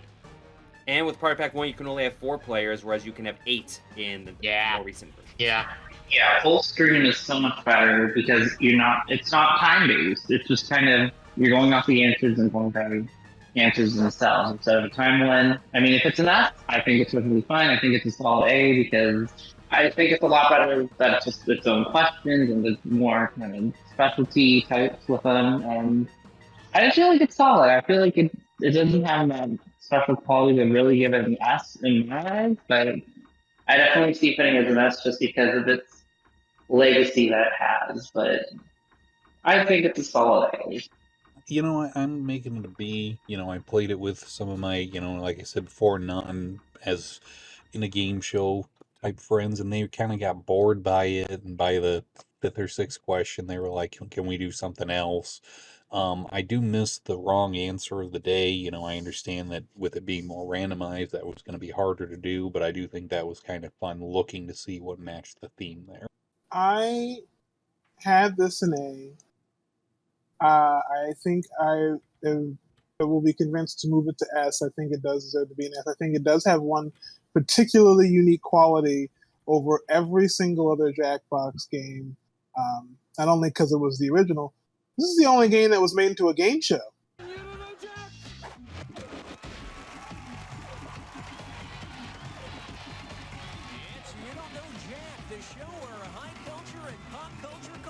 Like this is made into a legitimate, honest to goodness network primetime game show hosted by 6 episode long. It doesn't matter. It was an event primetime ABC game show hosted by Paul Rubens, based on again the strength of just the over. I mean, again, we've gone off the Jackbox versions, and 5 is the better version.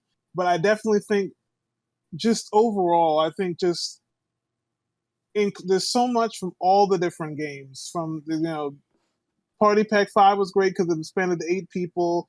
It was a little more random. The Party Pack 1s was great for the wrong answer of the day.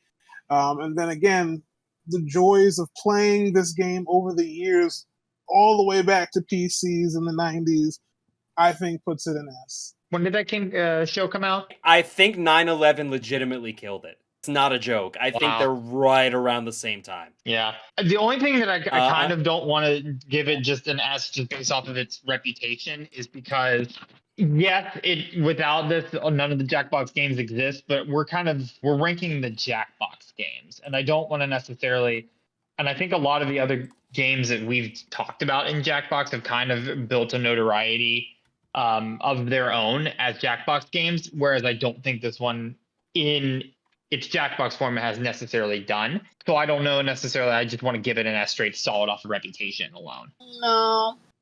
No. I think the reputation for this particular game means something. Unfortunately, the averages do put it at the top of A for us. So top of A is where it's going to have to go. And I did just look it up. June to July 2001. So it had the 6-episode series, and then 9/11 killed the game. Moving things along, we go back to Party Pack 2 with Bidiots. Bidiots is a game where you have to draw something based on a prompt you're given, but people are given similar prompts, and then people have prompts that they receive of what certain drawings are worth, and you have to bid on them based on what you think the drawing actually is.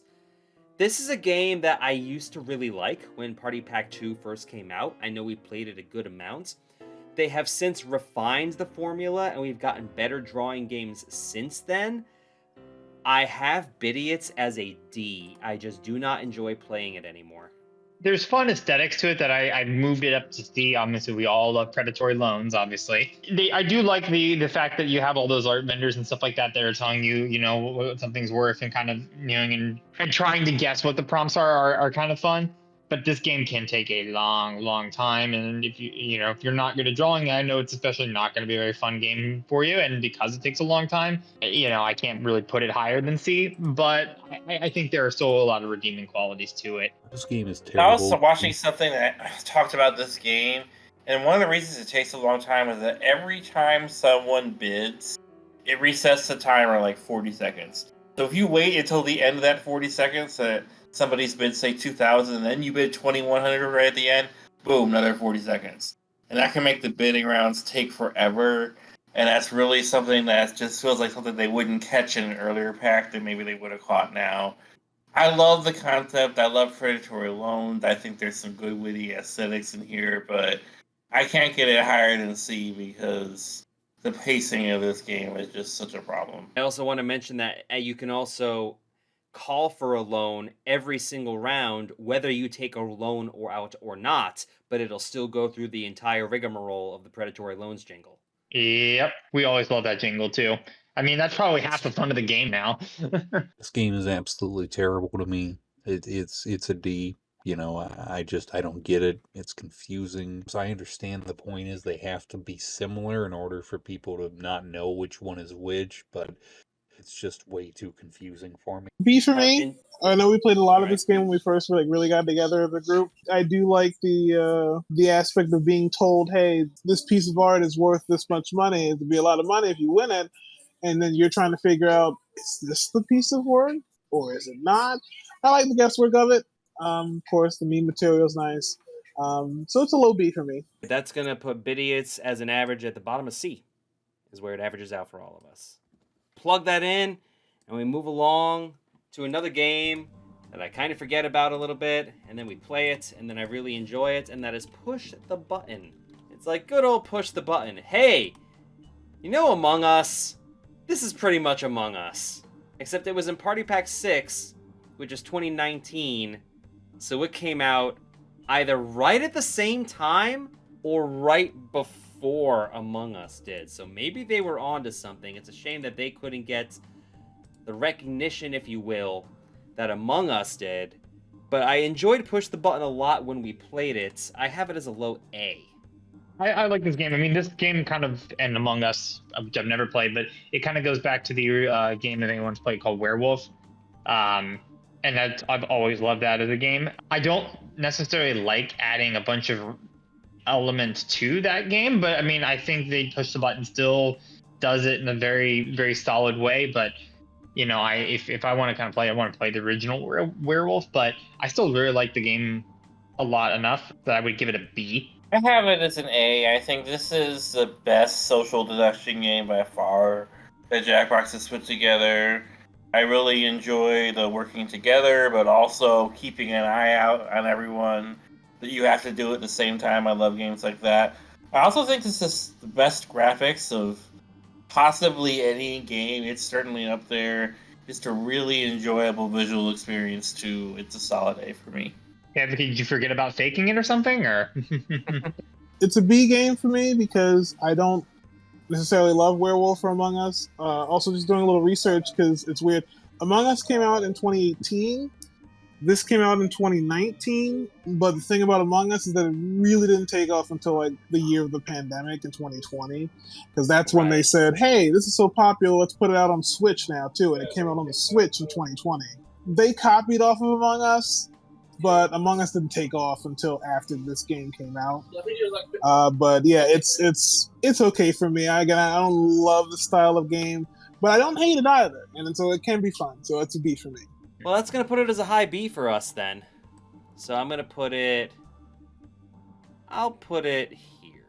I think that's fair. That's a fair place for Push the Button. Now a game that we absolutely hammered into the ground when it first came out. Survive the Internet. Make some funny prompts based on what they give you. Is it a modification to Quiplash? Yeah, it is. But there's enough window dressing where they make it more social media based. even though we did hammer this game into the absolute ground, I only have it as an A. And the reason for that is the end round where you have to pick between two pictures. And the pictures are so generic. I always feel like the last round of Survive the Internet is kind of a wet fart compared to the rest of the game. So I can't put it in an S, but I do enjoy this whenever we play it. It's an A for me. Ooh, I disagree. I want to put this in S so much. This game, even though the fact that it came out in 2017 and a lot of social media has changed, it holds up really, really well. Like, I disagree with you a bit on the bonus round because honestly, if you go to most social media sites now, most pictures are basically a bit of a wet fart and boring, bland, blasé and stuff like that. So I feel like that even is still on brand too. So this game is an S for me. I think one thing that this game does really well, and it's amazing because it did it in 2017 and it kind of predicted the future in a way, is we all get that sort of like shared reading a social media site and we can't believe like how ridiculous something somebody said was. Well, now we get the chance to like reverse engineer that in real time. And yeah, it's Quiplash, but I think it's Quiplash, but it adds like this really relatable element that can just make things super funny sometimes. And that's what really pushes it over the top to S tier for me. Is it's just a whole game of, hey, yep, this is exactly what we see every day, and it's funny. Yeah, I don't know. It's weird because we'll get to Quiplash later, but spoiler alert, I have this higher than Quiplash, and so this is also an S for me.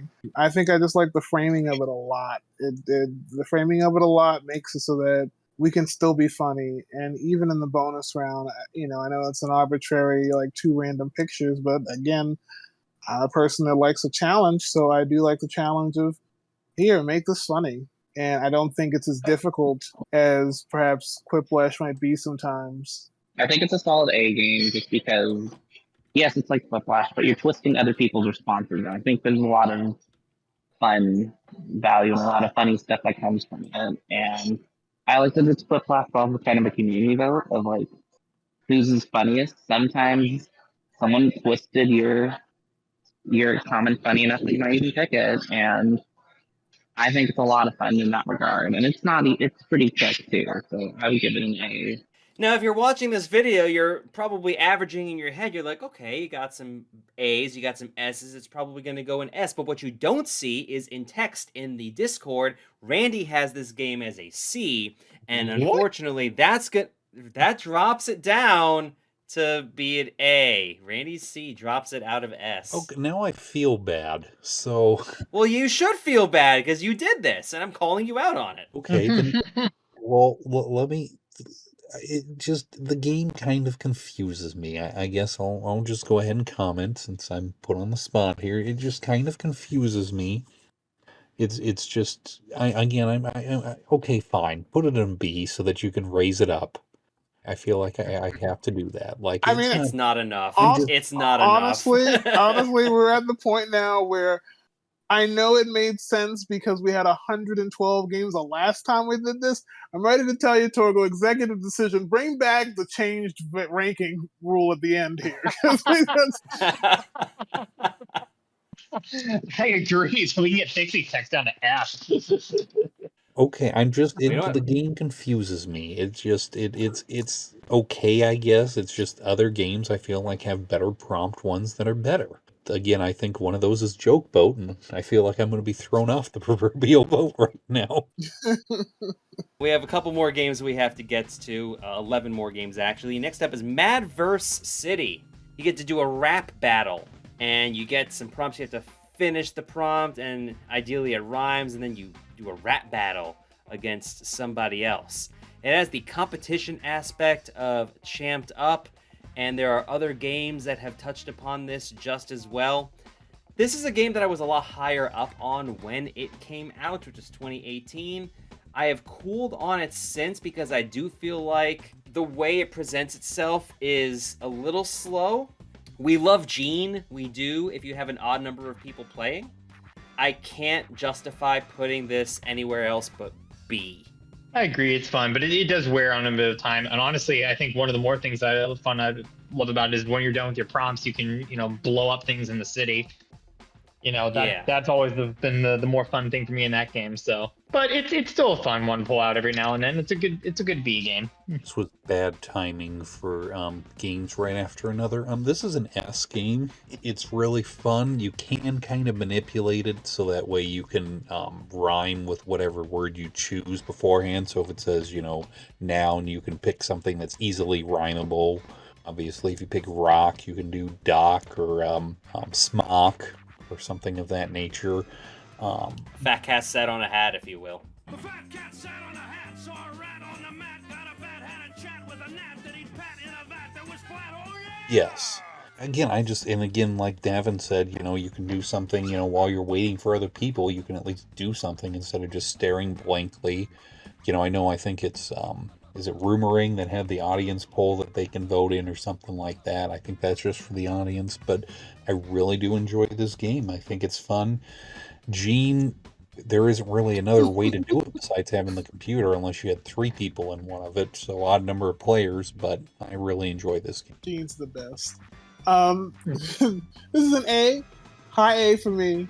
I think I cooled on a little bit too, but again, now that we're here, this is better Joke Boat by like Yes, this is way better Joke Boat. 15,000 miles. This is so much better than Joke Boat. Part of it's because of what Randy said. It's like you're given prompts, but you're given the chance to make the word that comes at the end of the prompt so that you can give yourself a better opportunity to make a better rhyme for it. So that's what makes it really great. And so it's so much fun. I think it just cooled a little bit since we played it, which is why it's down to an A, but it's a high A. It's still so much fun. I have it as an S. To me, this is one of the most fun, individual one-on-one competition games we have on Jackbox. I do like the control that you get over your own prompts. I do like the voting aspect because it just ultimately, you can make your rap in whatever style you want, but you're still very much at the mercy of the other people on how much they like it. I mean, it's a unique game for the group voting concept and also for the rhyming. And just a lot of fun. We certainly played this quite a lot back in the day, and for good reason. Yes, we did. And Tris had to step out, so that's it for votes for right now. So that's going to put it in A. Yeah. At the bottom of A for all of us. So good job, Madverse City. You'll notice that Party Pack 5's doing pretty well. Will the last game in Party Pack 5 keep that trend going? We'll find out in a little bit. Let's get through talking points first. It's patently stupid without the product. You're basically giving a PowerPoint presentation about a random subject that has been created and you chose from, and then the only gimmick here is that the slides that you will be presenting with will be given to you by someone else, and you're not going to know what those slides are until you actually see them pop up, and you have to go from there. That's how talking points works.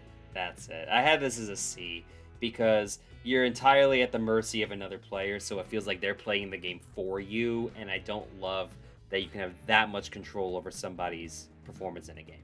I know I'm of the minority opinion, but I actually like this better than Patently Stupid. I think this is actually the best of the prompt games because I think this is more pure improv. In the fact that, yes, someone else is controlling your prompts, but that's kind of the point of improv, is that you have to kind of rely on other people to kind of play along with you. And if they're not, you kind of have to kind of, work on the fly. I think it's kind of in its purest form. I know I'm on the minority opinion on that, but I had this as a solid A.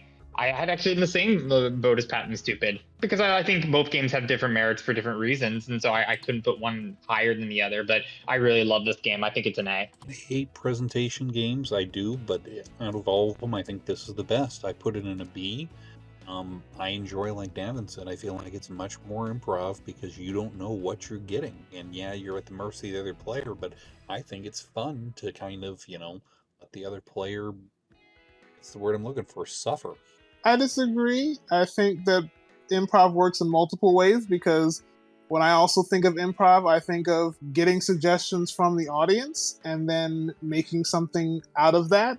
And that's what Patently Stupid is. You're given a choice of 2 prompts, and then you're required to make something out of that. And so that's why I like Patently Stupid a whole lot, and that's why I think it's better than this. That being said, I have this as an A because I still absolutely, again, I love presentation games. I love trying to BS your way through something. And so this is also improv. and trying to figure out what's being given to you unbeknownst to you. They both work that way as improv. You watch Whose Line Is It Anyway? Drew K will get suggestions from the audience, and that'll be fun. But then you can watch the green screen game, and it's like, okay, well, now you got to work with the two people that are describing to Colin have to work with whatever they pop up on the green screen. They don't know what's coming, so it's improv works both ways. And so I still think Patently Stupid is better, but this is a very solid A game for me. I love talking points. I will also point out that there is still a bit of a prompt space, like with Patently Stupid, that you do, because you do have to create prompts that someone has to pick and create a presentation on. So you do. That aspect of it is still there. I agree with JJ. I had this in A. I think the reason that a lot of the later Jackbox games, we don't like them as much is because they try and do a certain thing that another game did better already. Well, this game, I do think Patently Stupid is a little better. But I think there is place in the universe for both of these type of games. Like yes, they're similar, but again, we need both these types of games. Sometimes you're in the mood for drawing, sometimes you're in the mood for randomness. It's just good to have them both in the rotation, and they can both be a really fun time. And so they're an A. I honestly was surprised that you put it in C, Torgo, because I remember when we first played this game, I think we showed it to you, and I remember you liking it a lot. You also have to keep in mind, I was in charge of an improv group in college for several years. Fair. So to me, I'm just getting flashbacks of mid-performance an audience member just kind of shouting out, disrupting their performance, which is the worst possible thing you can have happen at an improv show, is people, without the consent of the performers, interrupting and changing the flow of the performance. And that is what Talking Points reminds me of in particular, which is why I think I'm much cooler on it than everyone else. I'm getting flashbacks is what I'm trying to say. That's fair. That's fair. We've all had our different biases get to each other, so I mean, it's all fair, I do think it's funny that we are knocking out all the Quiplash clones before we actually get to Quiplash, but that's the way the randomizer works. Next is bracketeering. You have to come up with something, and it's pitted up against one of your opponents in a bracket, and if you win the bracket, then you get the most points, and points are divvied out accordingly. Bracketeering is a lot of fun. It's pretty quick.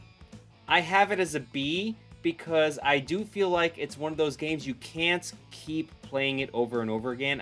It does wear out its welcome a little quickly, and it's also one of those games that's extremely dependent on how many players you have. If you get knocked out in the first round, you're definitely sitting there and watching for a while, and I also hate the tiebreaker method of Mario Party style, press your phone as hard as you can, as quick as you can, and if you have the most inputs, you break the tie. So that really knocks it back a couple pegs for me. But I do enjoy bracketeering, and I have it in B. Torgo, what would you have done for a tiebreaker? I'm curious. I'm not sure how I would have done it, but I really don't, or maybe have multiple aspects of a tiebreaker, but I really don't like the tap on your phone as fast as you can. I guess I'm just wondering if you like that better than most other Jackbox games where they say, I'll pick for you. Well, that's in some cases where it depends on what question you get, whereas this determines the outcome of the round. Fair enough. I mean, I have this as a B, a very low B. It was close to a C. It's okay, but like you said, it does take out a lot. If you get knocked out, you are just sitting there. I mean, yeah, you get a vote, but like you have no real hope of winning, obviously, because you're knocked out. I think, but even still, it's the entertainment of seeing the two choices go up together if you're still interested in what the question is. So I have it as a low A. Because when it does work, it really does work. The triple blind bracket is an absolutely fantastic round. That is fun. Yeah, that's a lot of fun. Like that helps lift it to a low A for me. But no, I absolutely understand the Bs and stuff like that. But it's a really good game. Isn't there like a betting aspect to it too? Because you can bet on which one wins. So that way you're given one of the pairs, and you can bet on who you think will win. I think it's I agree with everybody. It's a B. I think one reason that it's a B for me is it's repetitive. It's just repetitive after a while, seeing the same answers show up over and over. Like, yeah, they were funny the first time, but you kind of know what's coming later on. And for me, that's not as exciting. The triple blind bracket helps a little bit, but at the end of the day, I just had too many games ahead of this when I was ranking them. And I just had to stay in B. And that's where bracketeering is going to live, is right in B. I alluded to this earlier. You're noticing that with Party Pack 5, you know Jack is the best version. That's up in A. Patently Stupid's in A. Mad vs. City's in A. Split the Room is the worst, and that's in B. Party Pack 5 is really solid.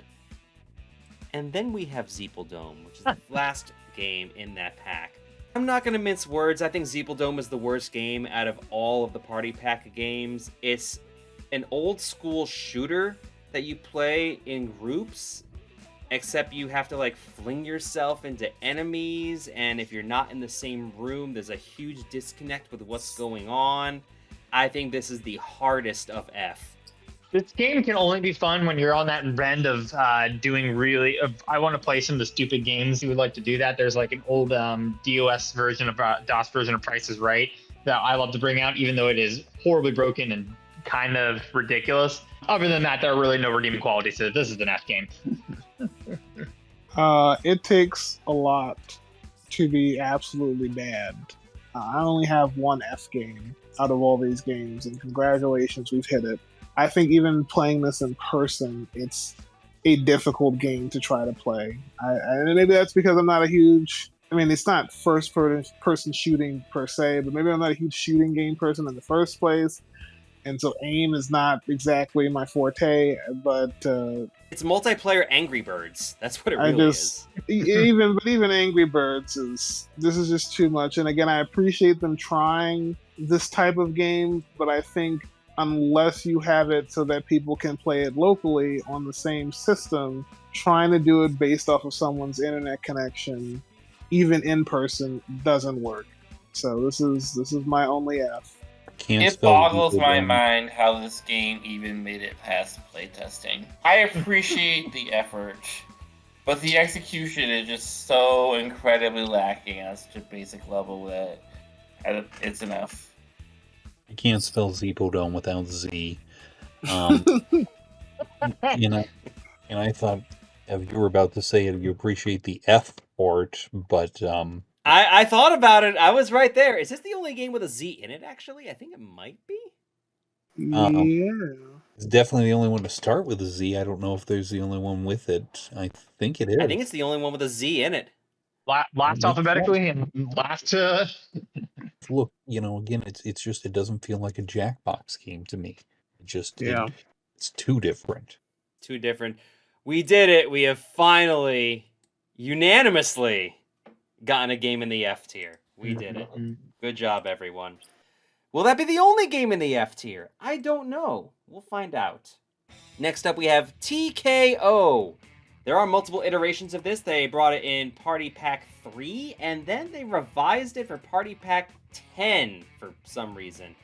This is the merch game. We've talked about games that are like this before. You draw something, and you can choose whether it's a t-shirt or a hoodie or a tank top or whatever, and you can have people choose slogans, and you match up the slogan with your drawing and try to make the funniest t-shirt possible, and you pit them up against each other, and there's a winner.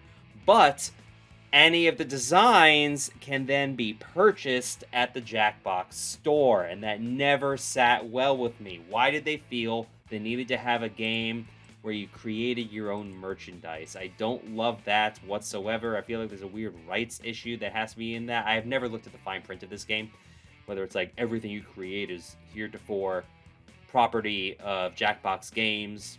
I do agree that the Party Pack 10 version is better than Party Pack 3's version. Right on the line for C and D for me, because the more recent version did make some improvements. I'm willing to give it the benefit of the doubt and put it in C, but it's not great.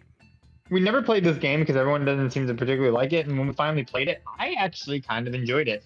Maybe I'll also be biased because I think I won this game both times we played it, but I think the t-shirt and the hoodie and the tank style, I think that was only in 10, right? I think in 3 it was only t-shirts, correct?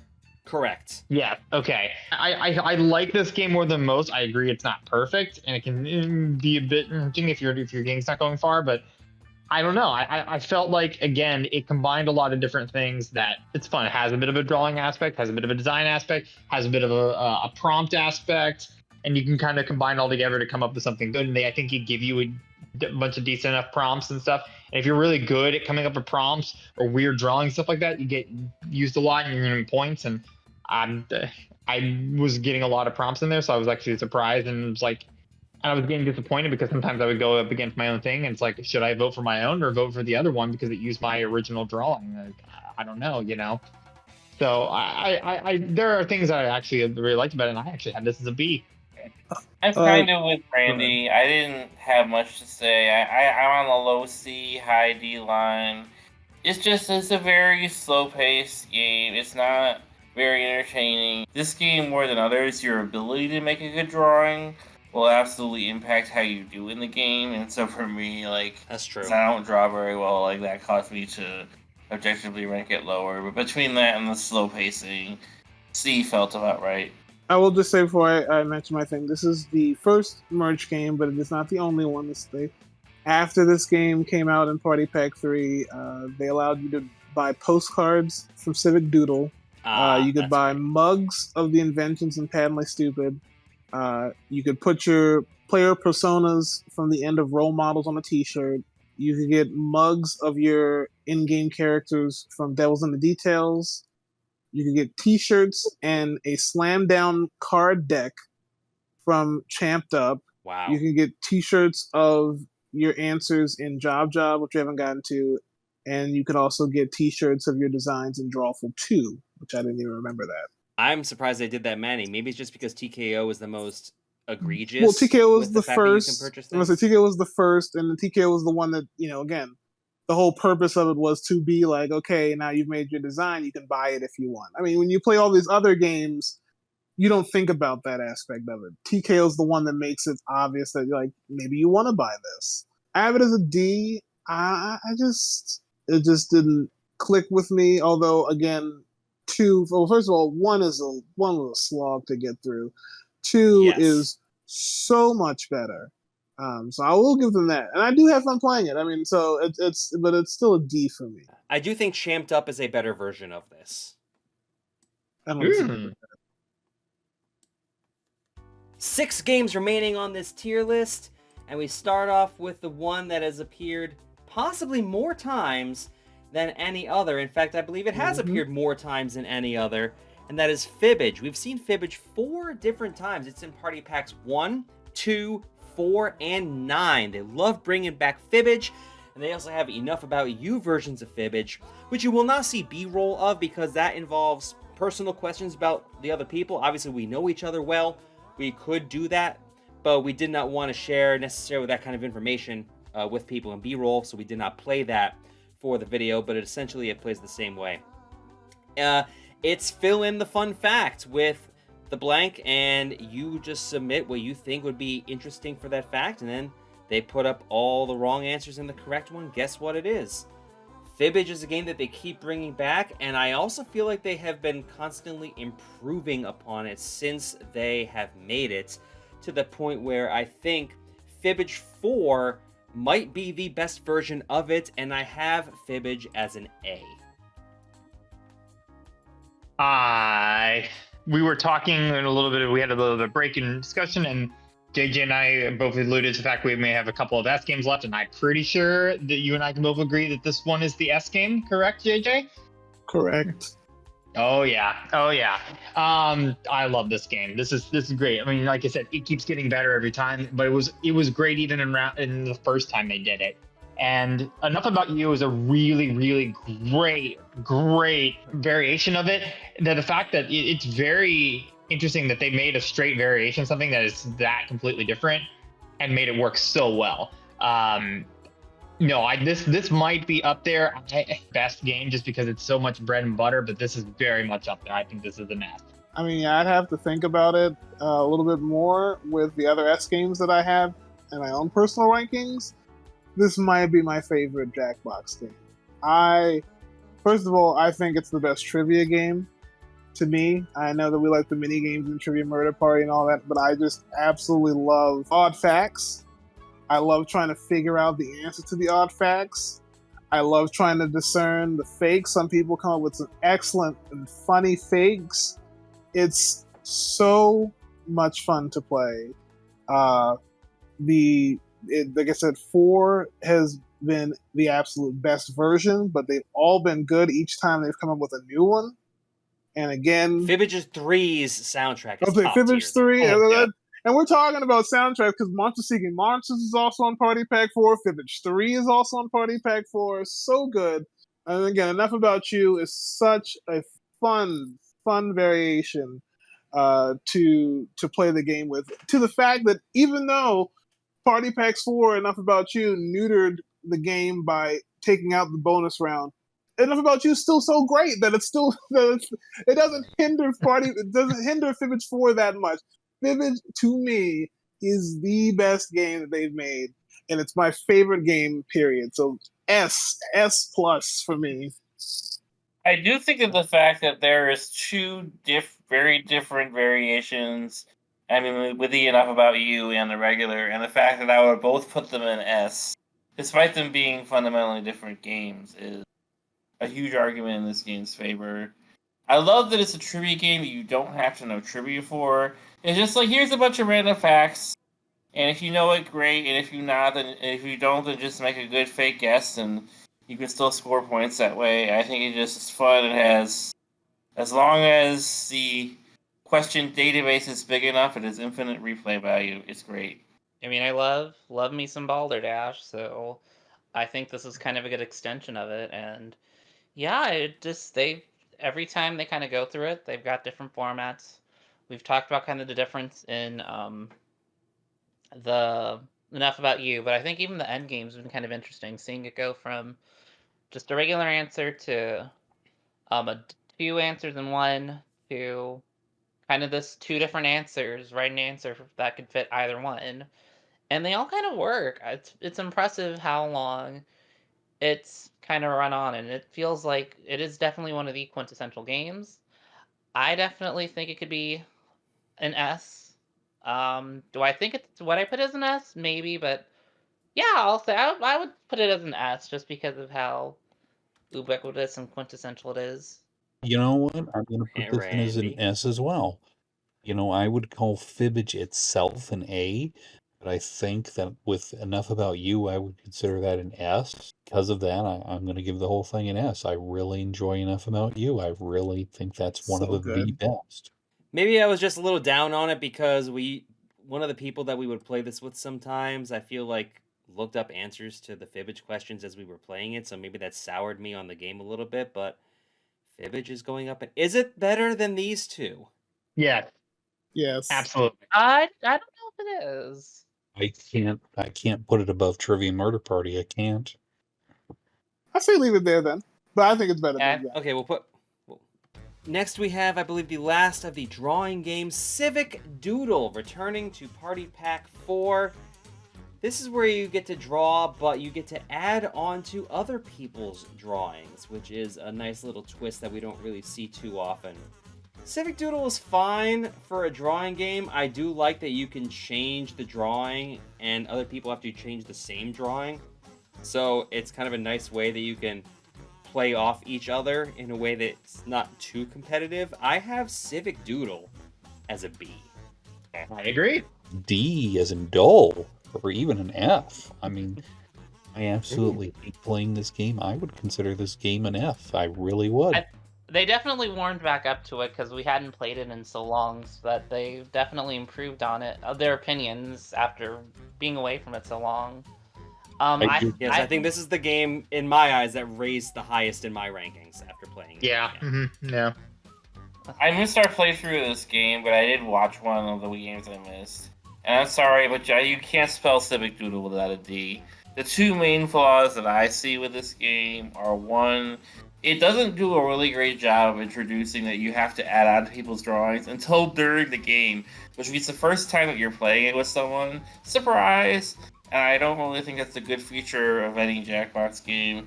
And also, I think this has the absolute worst host of any single Jackbox game. It's very annoying and actively detracts from the game pretty much every time I say anything. I think it's fine. I think the building up aspect of it's okay, but I also like Dictionarium in that regard better than this. I feel like this one can run kind of long.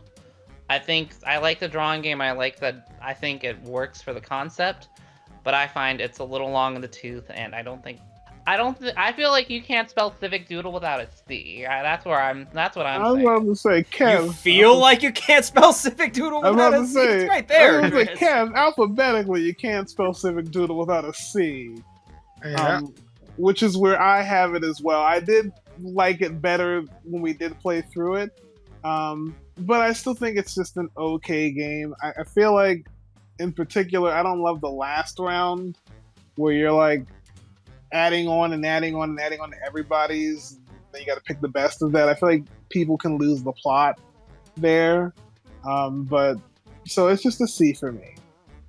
Alright, and that's going to average out to C for us. I do want to point out one thing I do love about this game is that there is a lot of sitting in this game, but you're not really bored when you're sitting because you're watching the other people draw their prompts, which I thought was a very good aspect. And now we move on to Quiplash. They've had this game 3 separate times, and then they had it as a standalone. I believe it was a standalone first. Am I remembering that correctly? I think it was a standalone. Quiplash XL was the version in Party Pack 2? First, and I think it was basically a clone of it, but just added more questions. That was basically it. So, which they needed to do. And we've talked about Quiplash clones with previous games. Here's a prompt. Make a funny answer. We're going to pit 2 of those answers against each other. Pick the one that you like more. Points go to them. You get more points if you get everybody, which is a Quiplash. Interestingly, I'll save that statement for later. I want you all to rank this first before I say something. I'm curious if you agree with me on it. I think this is the best Jackbox game. I think this is just it's very bare bones and very fundamental. And it's fun. It's just it fits the party aspect of it perfectly. Come up with some funny prompts and have a joke off, have a good time. I think it's just so quintessential. S. You know what? I'm going to agree with that S. I thought I was going to do A, but then as we were discussing it, I'm like, I really enjoy this game. This game always has a lot of fun, no matter what group of people I have. And then when they allowed custom prompts, it made it even better. I agree. Oh, yeah. Yes. Here's the question I have. Which version of Quiplash is better, 2 or 3? My super hot take is I feel Quiplash is a game that has gotten worse with each subsequent expansion. Well, I wouldn't say worse. Because they keep trying to change the bonus round, and I hate Thriplash with a passion. Well, I wouldn't say worse because whatever version introduced custom prompts, that was a great addition. Again. That's 2. That was 2. So it didn't get worse It's because so we weird. had the custom prompts, but I don't don't love the Thriplash. I don't hate Thriplash. I think every bonus round has its different strengths and weaknesses to it. Yeah. Yeah. But I mean, I think the meat of Quiplash is the main game anyway, so I don't, the bonus rounds is what it is, whatever. The fun is really playing the main game. Just mainly asking because it's always kind of like, rate it on what you think is the best version. I think a lot of it tends to be on the bonus round. I know Thriplash isn't great. I love kind of the go-between Acrolash, Comic Lash, and whatever the other one was. I can't think of it, but kind of and having people vote that way on a single prompt. And that's why I think 1 and 2 are better in regard than 3. It's in the same kind of boat of like Trivia Murder Party, where it's like, is it an S, is it an A? I'm not really sure. I guess it's also kind of a quintessential one. Man, it's like, it's tough.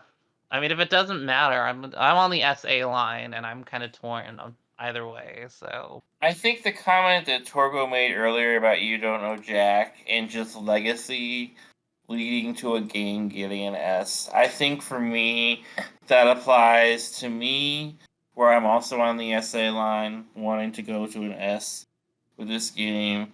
I agree, like, Thriplash isn't amazing, but we're not. I mean, we're ranking the best version of each game, and for me, I'll go with 2 because it has custom prompts and it doesn't have Thriplash. But to me, this is just quintessential. Like, when you talk to Jackbox about a person, when you talk to anybody about Jackbox, like, this is what they think of. This is, like, just a common, go-to, easy, get everybody set up for a night of party games kind of game. And it just, no matter what crowd of people you're playing with, it just works. This is the Universal. Plinko. This is the Plinko. Yes, exactly. This is the Plinko of Jackbox games. For me, it gets an S for that reason. I'm torn. I will let you all defer to letting it being S. I feel like there is a portion of, running it into the ground that could be a problem, but hey, it's not a problem for other games. I think there's also an immense pressure to be funny in this game. And I think sometimes that can hurt it because some people try to be funny and they try too hard in this game. It's who can be so edgy and sometimes it works and sometimes it doesn't. I have it as a high A, but I agree with it being an S, but I have it as a high A. Controversial. And without saying Hey. too much, JJ, you gave the exact reason why I had it in A as well. However, that averages out to an S Yeah. for the group as well. Mhm. So I think it's where gonna have do to we be the put lowest it? of the bunch, since it seems like we're all kind Does of it have to be torn. lowest of the bunch? I think so. You I guys feel are like it's also better than we're Coal also Mine. No, I feel like it's better than Coal Mine now. Like I feel like it belongs Like right there? next to Fibbage. I mean, these are probably the two games that gonna are say, the if you're most gonna- recognizable games. Like I know I Well, was like, oh, I'm down on it and it's an A, but I'm like, Quiplash is better than Coal Mine. I'm like, Yeah. we move on to Job from Party Pack 8. This is FixyText, but not broken. They did it right the first time. I don't know why they feel they needed to change things with FixyText, where you can select words that other people chose and you make prompts out of that. Fine for what it is. I feel like Job's issue, and it was especially apparent because we happened to play Job with a group of 10 when we played it, and Job took a very long time to finish, so that knocked it down a couple pegs for me, but I still have Job as a B. Same. I was a little annoyed when we first played it because it's hard to kind of understand exactly how you're trying to get everything going together and how you kind of create a prompt to be funny. But I got more into it as it went along. It's not a game I'm always gonna remember the top of the thing, but it's a game I'm willing to try to give time to. I think that's good enough for a B tier. No, I think it's fun kind of fiddling around and coming and kind of playing out with everybody's words. I think sometimes it's dependent on how many words you give people, because it's a minimum of 5, and sometimes how much you have to work with really kind of screws you over if people are just giving you either small prompts or ones that be kind of repetitive and doesn't give you a lot to work with. But I think it proves to be pretty funny as kind of like as a different variation on Quiplash. I think B's perfectly fine for it. Started to type out my thing, but I feel like I'm going to be in the minority, so I better defend what I'm saying. I would give this a low C or a high D. It just isn't very fun to me. It's just not fun. I would agree to you on the first round I did it, but my thought of it improved as we went along. it's fun to me because I like the idea of trying to craft an answer from a pool of words. I'm pretty sure there's a game show that's like that, and I can't remember what game show it is. So I really do like the idea of crafting an answer from a pool of words that you're given, and sometimes it'll come out as broken English, but it can be made really funny. So it's an A for me. I will mention that one thing I don't like, and some games do this, not explaining all the rules to me until later. Because I forgot how to play this Agreed. game, and I forgot that you could use words from the prompt in your answers as well. Yes. And I needed one of those words, and I didn't remember that. And it's something that they don't explain until like the second round. They'll be like, "Oh, don't forget, you can use the words from the prompt as in your answer." I'm like, "You should have told me that from the beginning." So I didn't like that, but it's still an A for me because I love the concept. Can't spell job without a B.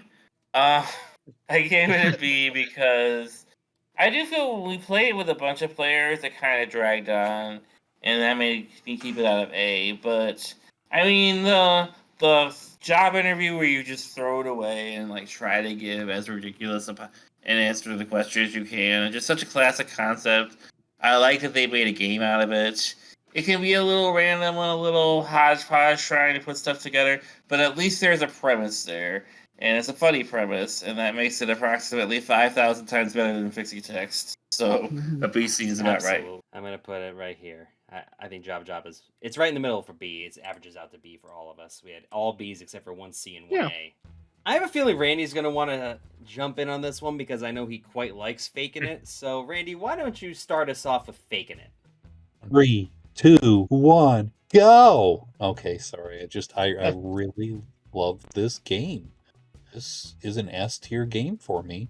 This is why I'm terrible at the presentation games, everybody.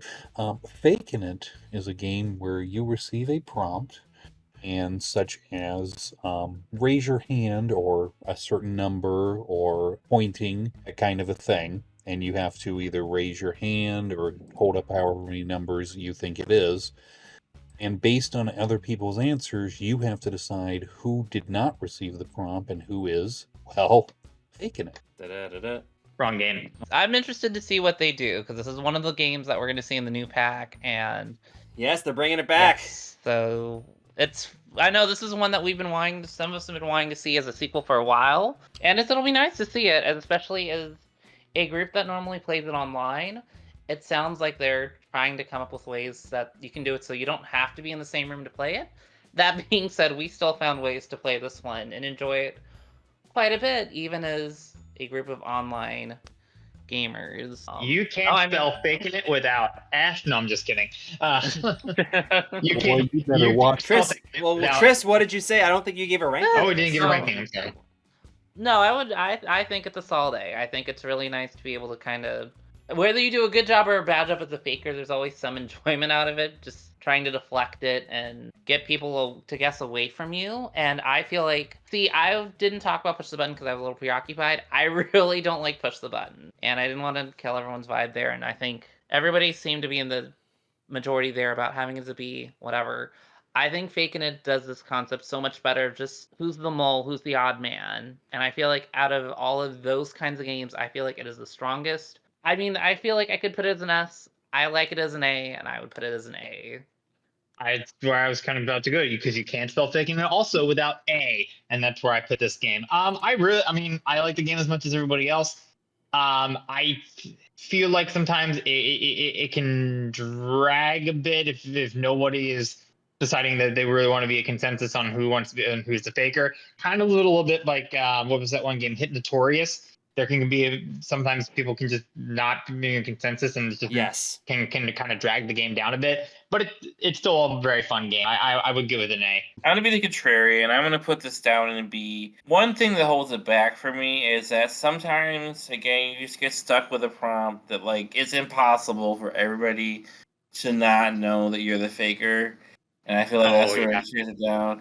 And I also feel like when we're playing online, we tend to gravitate, because of course you get to choose which type of prompt you want to play, and I feel like sometimes we don't want to do like one with emoticons. You love the point. I mean, it's fun. It's certainly your basic enjoyable, but I actually do prefer push the button to this because there are less fundamental flaws. So a B feels about right. No. First of all, you can't spell Fakins it without an S. Is that what the apostrophe is taking? Yes.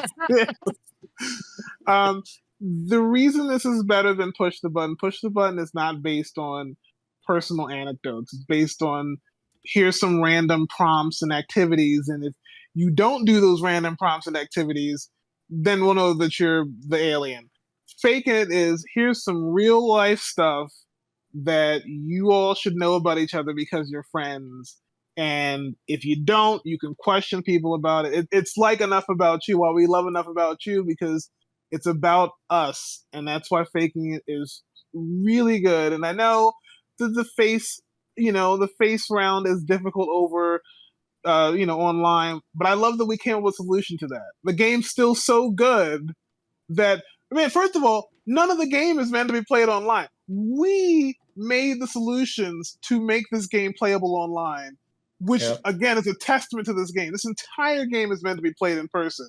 You're raising your hand, you're raising your fingers, you're making faces, you're pointing, which, unless we get on camera, only like 2 of those are really the best, which is just the fingers and the hand raising. Pointing and making faces, they work sometimes on camera, but we still found a way to use chat to make this work. And the fact that we have so much fun online playing it is such a testament to how good this game is.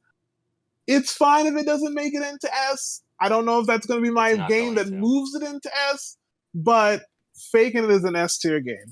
I was on the fence between A and B, partially for reasons that Kevin said, partially because I do feel like you get absolutely screwed if you're the faker in certain circumstances, because that you will just get a prompt that there's absolutely no way that you can weasel your way out of. Mm-hmm. So I feel like it does make it less fun because there's no control over whether or not you're the faker. I believe there's been games where people have been the faker the entire time, and there's no way they could have gotten around that.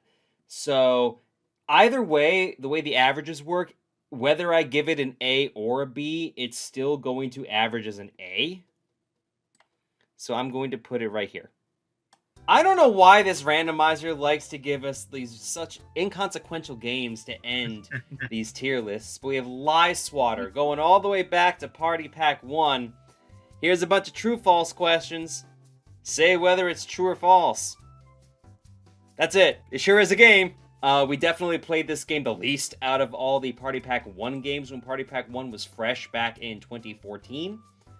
That said, having replayed it recently, shout outs to the Power Morphicon crew for helping me out with that. It's fine. There's nothing really wrong with it. I have it on the lower end of C, personally. Agreed. I feel like we played it more since 1 has come out than we played it back when 1 first came out. I mean, it's so quick. It's one of the quickest games they made. Right. And all of 1 is quick, but that one's even the quickest of them all. It has to be, right? Well, Word Spud can be, too. Right. But yeah, I mean, it's not as fun as Word Spud. I have to knock it down to a C. Mm-hmm. Going even lower with a D, it's not very fun. It's basic, which sometimes works. It doesn't here. I think this is another one of those games that functions as kind of a nice little icebreaker. It's really quick. I mean, yes, it's pretty basic. The thing that I think is going for it the most out of all of its qualities is that this was the original big game. How many people could it do? 100? It was a lot. It was a lot of people. I think it was 100. And the nice thing about it is it doesn't matter if you had like 2 people or if you had 100 people. It still moves pretty quickly. It's just kind of a true-false, and I like it in that regard. That being said, I mean, it's still a very simple game, and I think C is exactly where it needs to go. But it's a fun little game. I'm of the mindset that this game and Bracketeering are 2 games where I would absolutely love to see the max being played. I mean, I know people have done it probably, and it's out there on YouTube, but I'd love to be watching an actual max playing of both of these games to see how that goes. But it's just, it's such an okay game for me, and it's it's weird because it's in the same pack as Fibbage, where here's a game where we're also trying to spot lies and find the truth, and Fibbage is does it so much better even in Party Pack 1 that it just kind of outshines this, and I'll give the presentation is cute, but it's a high D for me. Yeah, I have it as D. I mean, I was low on Word Spud, and I'm low on this too because it's just kind of simple. It's primitive. It's true-false questions. It was probably mostly created because they wanted to figure out a game that they could have 100 people, but they learned to do better. And all the games I have in C tier and above, I put above this, so I had it in D. Well, you've dragged it to the top of D, which is where Swatter is going to be. I guess it needed to be a little filled out. Now that we've ranked all 41 games by popular demand, aka JJ kind of throwing his executive card around, we are going to do what we did at the end of the tier list of the Price is Right pricing games. And we are going to give everybody the option to possibly make a correction that they had with where we have put things. So I'm giving everybody the option to move a game up or down 1 spot on the tier list. However, I am making a difference in that you cannot move a game out of F. So Zeeple Dome's going to stay in F. You can move a game into F from D to F, but you can't move it out of F. You cannot move a game out of S. The 4 games that are in S are going to stay in S. I don't think anybody would move any of those 4 games, but we're not having any clock game shenanigans with this particular tier list. So I'm putting all 5 of your names in random.org. I'm going to go last. So here we go with the randomizer, and we start off with Davin. Davin, which one of these games would you like to move 1 spot up or down on the tier list? Ooh. And preferably why? Ooh, boy. Ooh. I have it down to 2 that I would want to do, and I'm going to kind of give my reasons for both and then pick one because I want to see if I'm curious I can sway someone else's opinion here. I either want to move FixyText down to F because I freaking hate that game, and I feel like it has even less playable value than Zeeple Dome, which is so bad it's fun, kind of a bit. Mm-hmm. but I also got to give a lot of credit to Survive the Internet because I just love that game so much. And I already know we have Quiplash up in there, and it's very similar. But man, it's just it has its own little take on it, and it's just so much fun. Do I go hate or love? Do I choose love and hate? I feel like I'm gonna do the right thing right now. Hide your trash cans. Right. I choose love. We're gonna move Survive the Internet up to S. Survive the Internet's going to S. There we go. It has made it there. Next on the randomizer list, we have Randy. Randy, you are second. We do have to move one then? You don't have to. You can abstain if you would so incline, but I feel like everyone's got enough opinions about these games where there's probably one you'd want to move. You know, I'm torn because I was also considering moving FixyText to F because I really don't like it.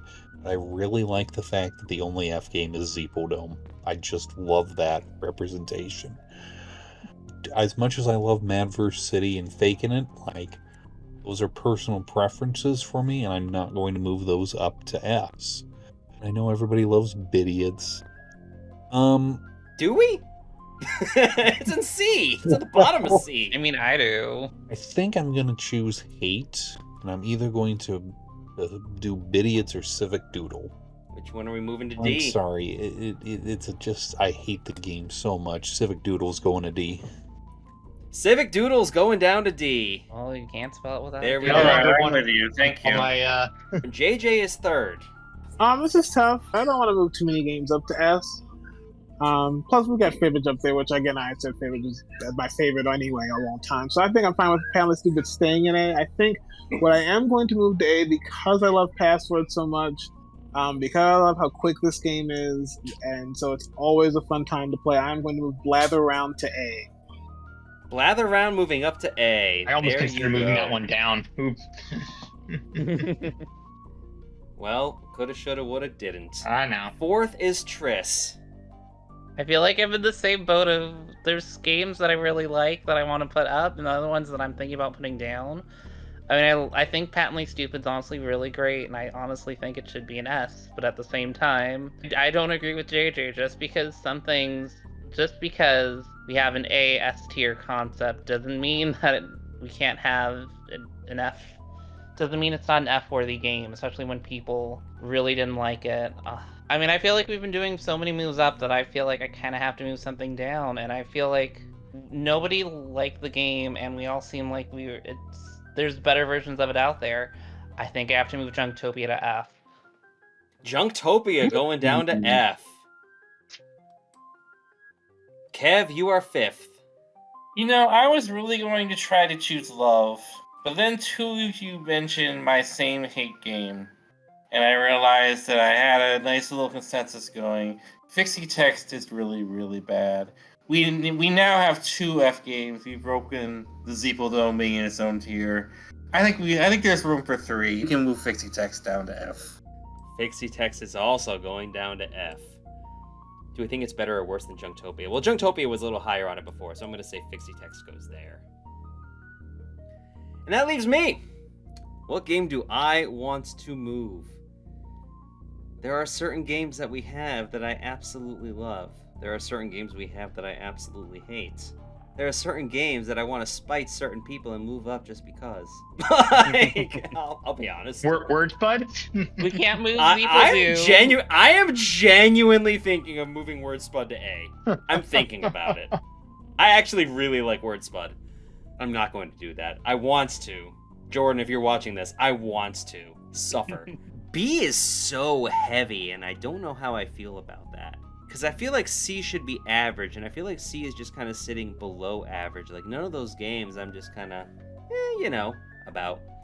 Well, so I mean, I think it's a testament to Jackbox's success rate that we have so true. many Bs. And the fact is that we're doing a lot less games than we did with Price. Price needs some like C tier games just so they can kind of fit for time. Jackbox doesn't have to fit any time mold or anything like that. Obviously, they don't want to make games that drag forever. That's Roomerang. true. What'd I say? Sorry.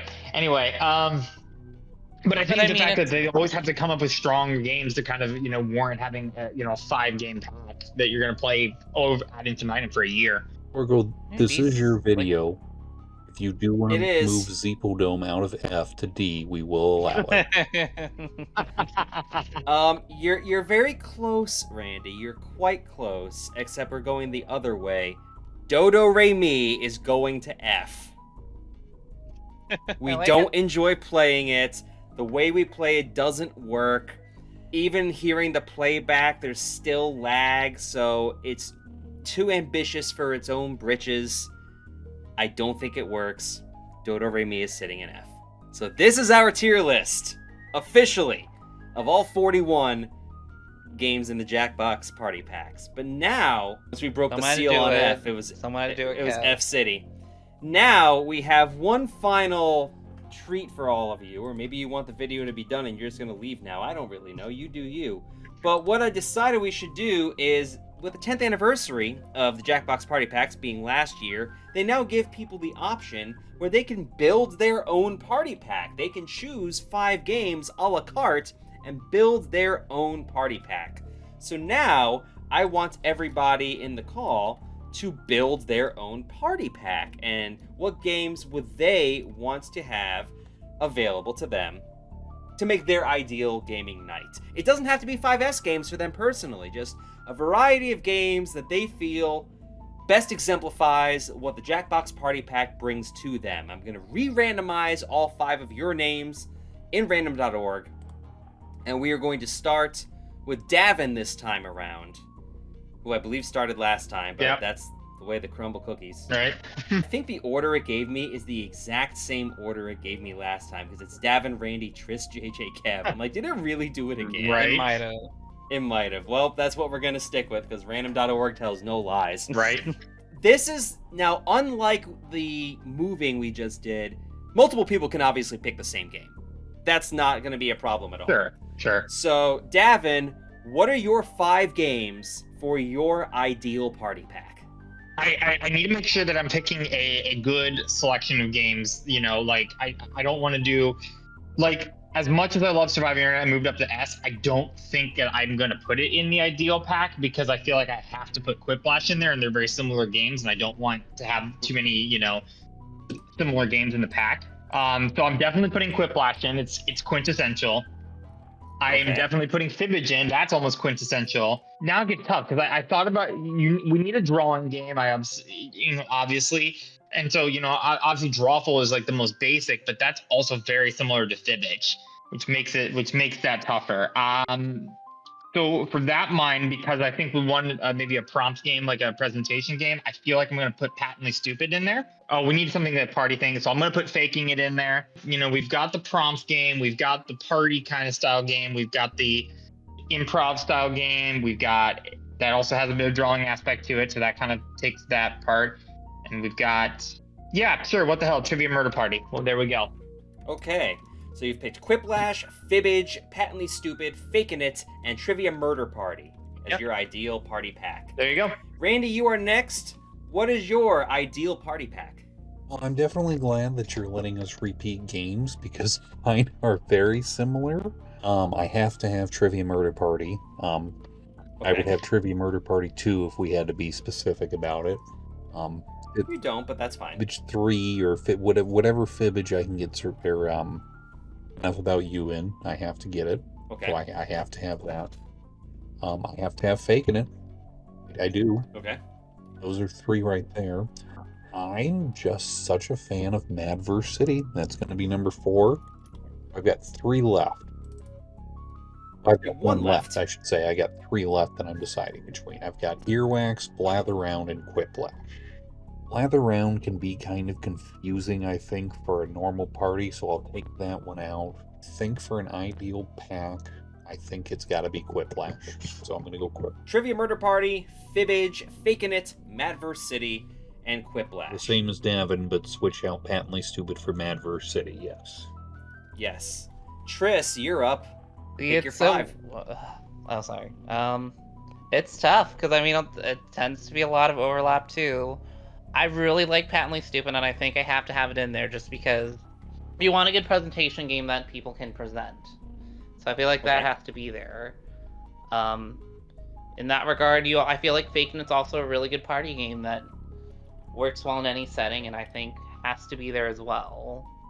And I know it's kind of an oddball pick compared to what we have, but I like Blather Round, just kind of a quick trivia-ish game, but where people are just kind of a cooperative game where people work together to help come to a consensus. I feel like Trivia Murder Party does the trivia portion best, so I feel like I would have to have that in there. I mean, the last one's tough. I feel like it should be like a Quiplash or Fibbage, but I feel like... or Survive the Internet. But my mind was almost kind of sort of leaning more towards kind of another quick game that would be fun at parties. I feel like it ends up being a very party-heavy set. I wanted something that I thought would be kind of quick and snappy, that people would have a fun time playing along with. And I know we liked it a lot, but I still feel like it's kind of an oddball choice. I think the 5th game that I want for this pack is Guesspionage. Guesspionage, okay.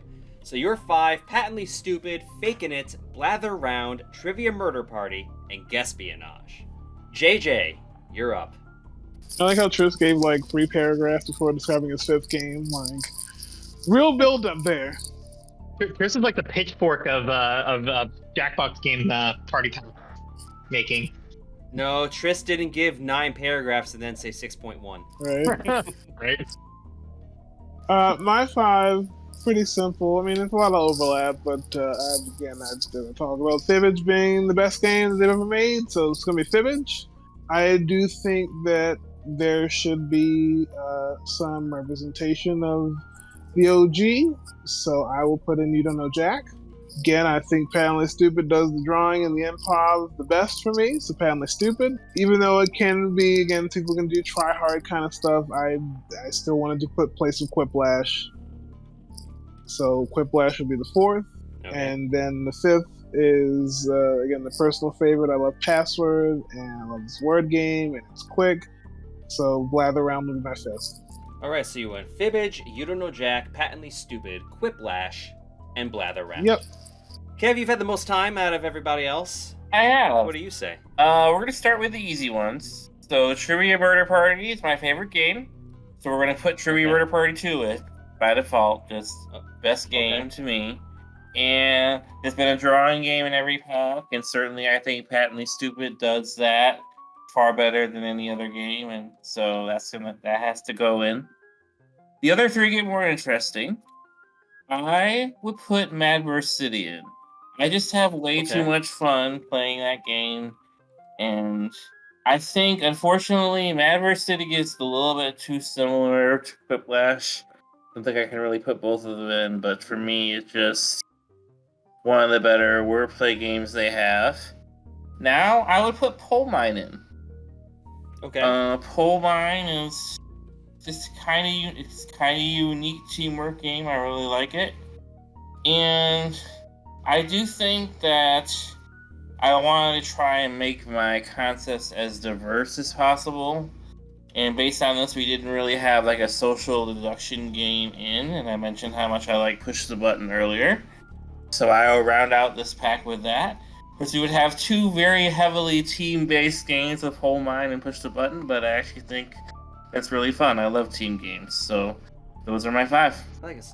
So Trivia Murder Party, Patently Stupid, Madverse City, The Pole Mine, and Push the Button. Yep. Are your 5. And once again, it comes down to me. What will I pick as my ideal party pack? I have some thoughts. I don't know if you're going to like them, but I'm going to go with it anyway. I agree that we need to have some sort of trivia game there. I agree with JJ that you cannot have Jackbox Party Pack without trivia in there from You Don't Know Jack. It kicked everything off. I feel that You Don't Know Jack is a necessity in my party pack, so that's going to be game number 1. There does need to be some sort of drawing game. I'm so torn because I feel like we're all kind of in... It's weird because we obviously have a lot of opinions, but I think we're mostly in agreement that Patently Stupid is pretty much the best drawing game they've made. So I am inclined to say that Patently Stupid has to be game number 2 for me. Plus, it is a lot of fun. Game number 3, I do agree that there has to be some sort of game where you work as a team. You can actually split off into teams. You know, if you're actually in a physical room, you can split the room, if you will. I'm not picking split the room, that's just a pun. And I do feel like the pole mine has to go in there. We all love playing pole mine so much. The teams change up, and it's entirely based on opinions that everybody has while playing the game. So it allows us some other things, some more opinion-based stuff that we've seen in other games. So I do feel like the pole mine has to be game number 3.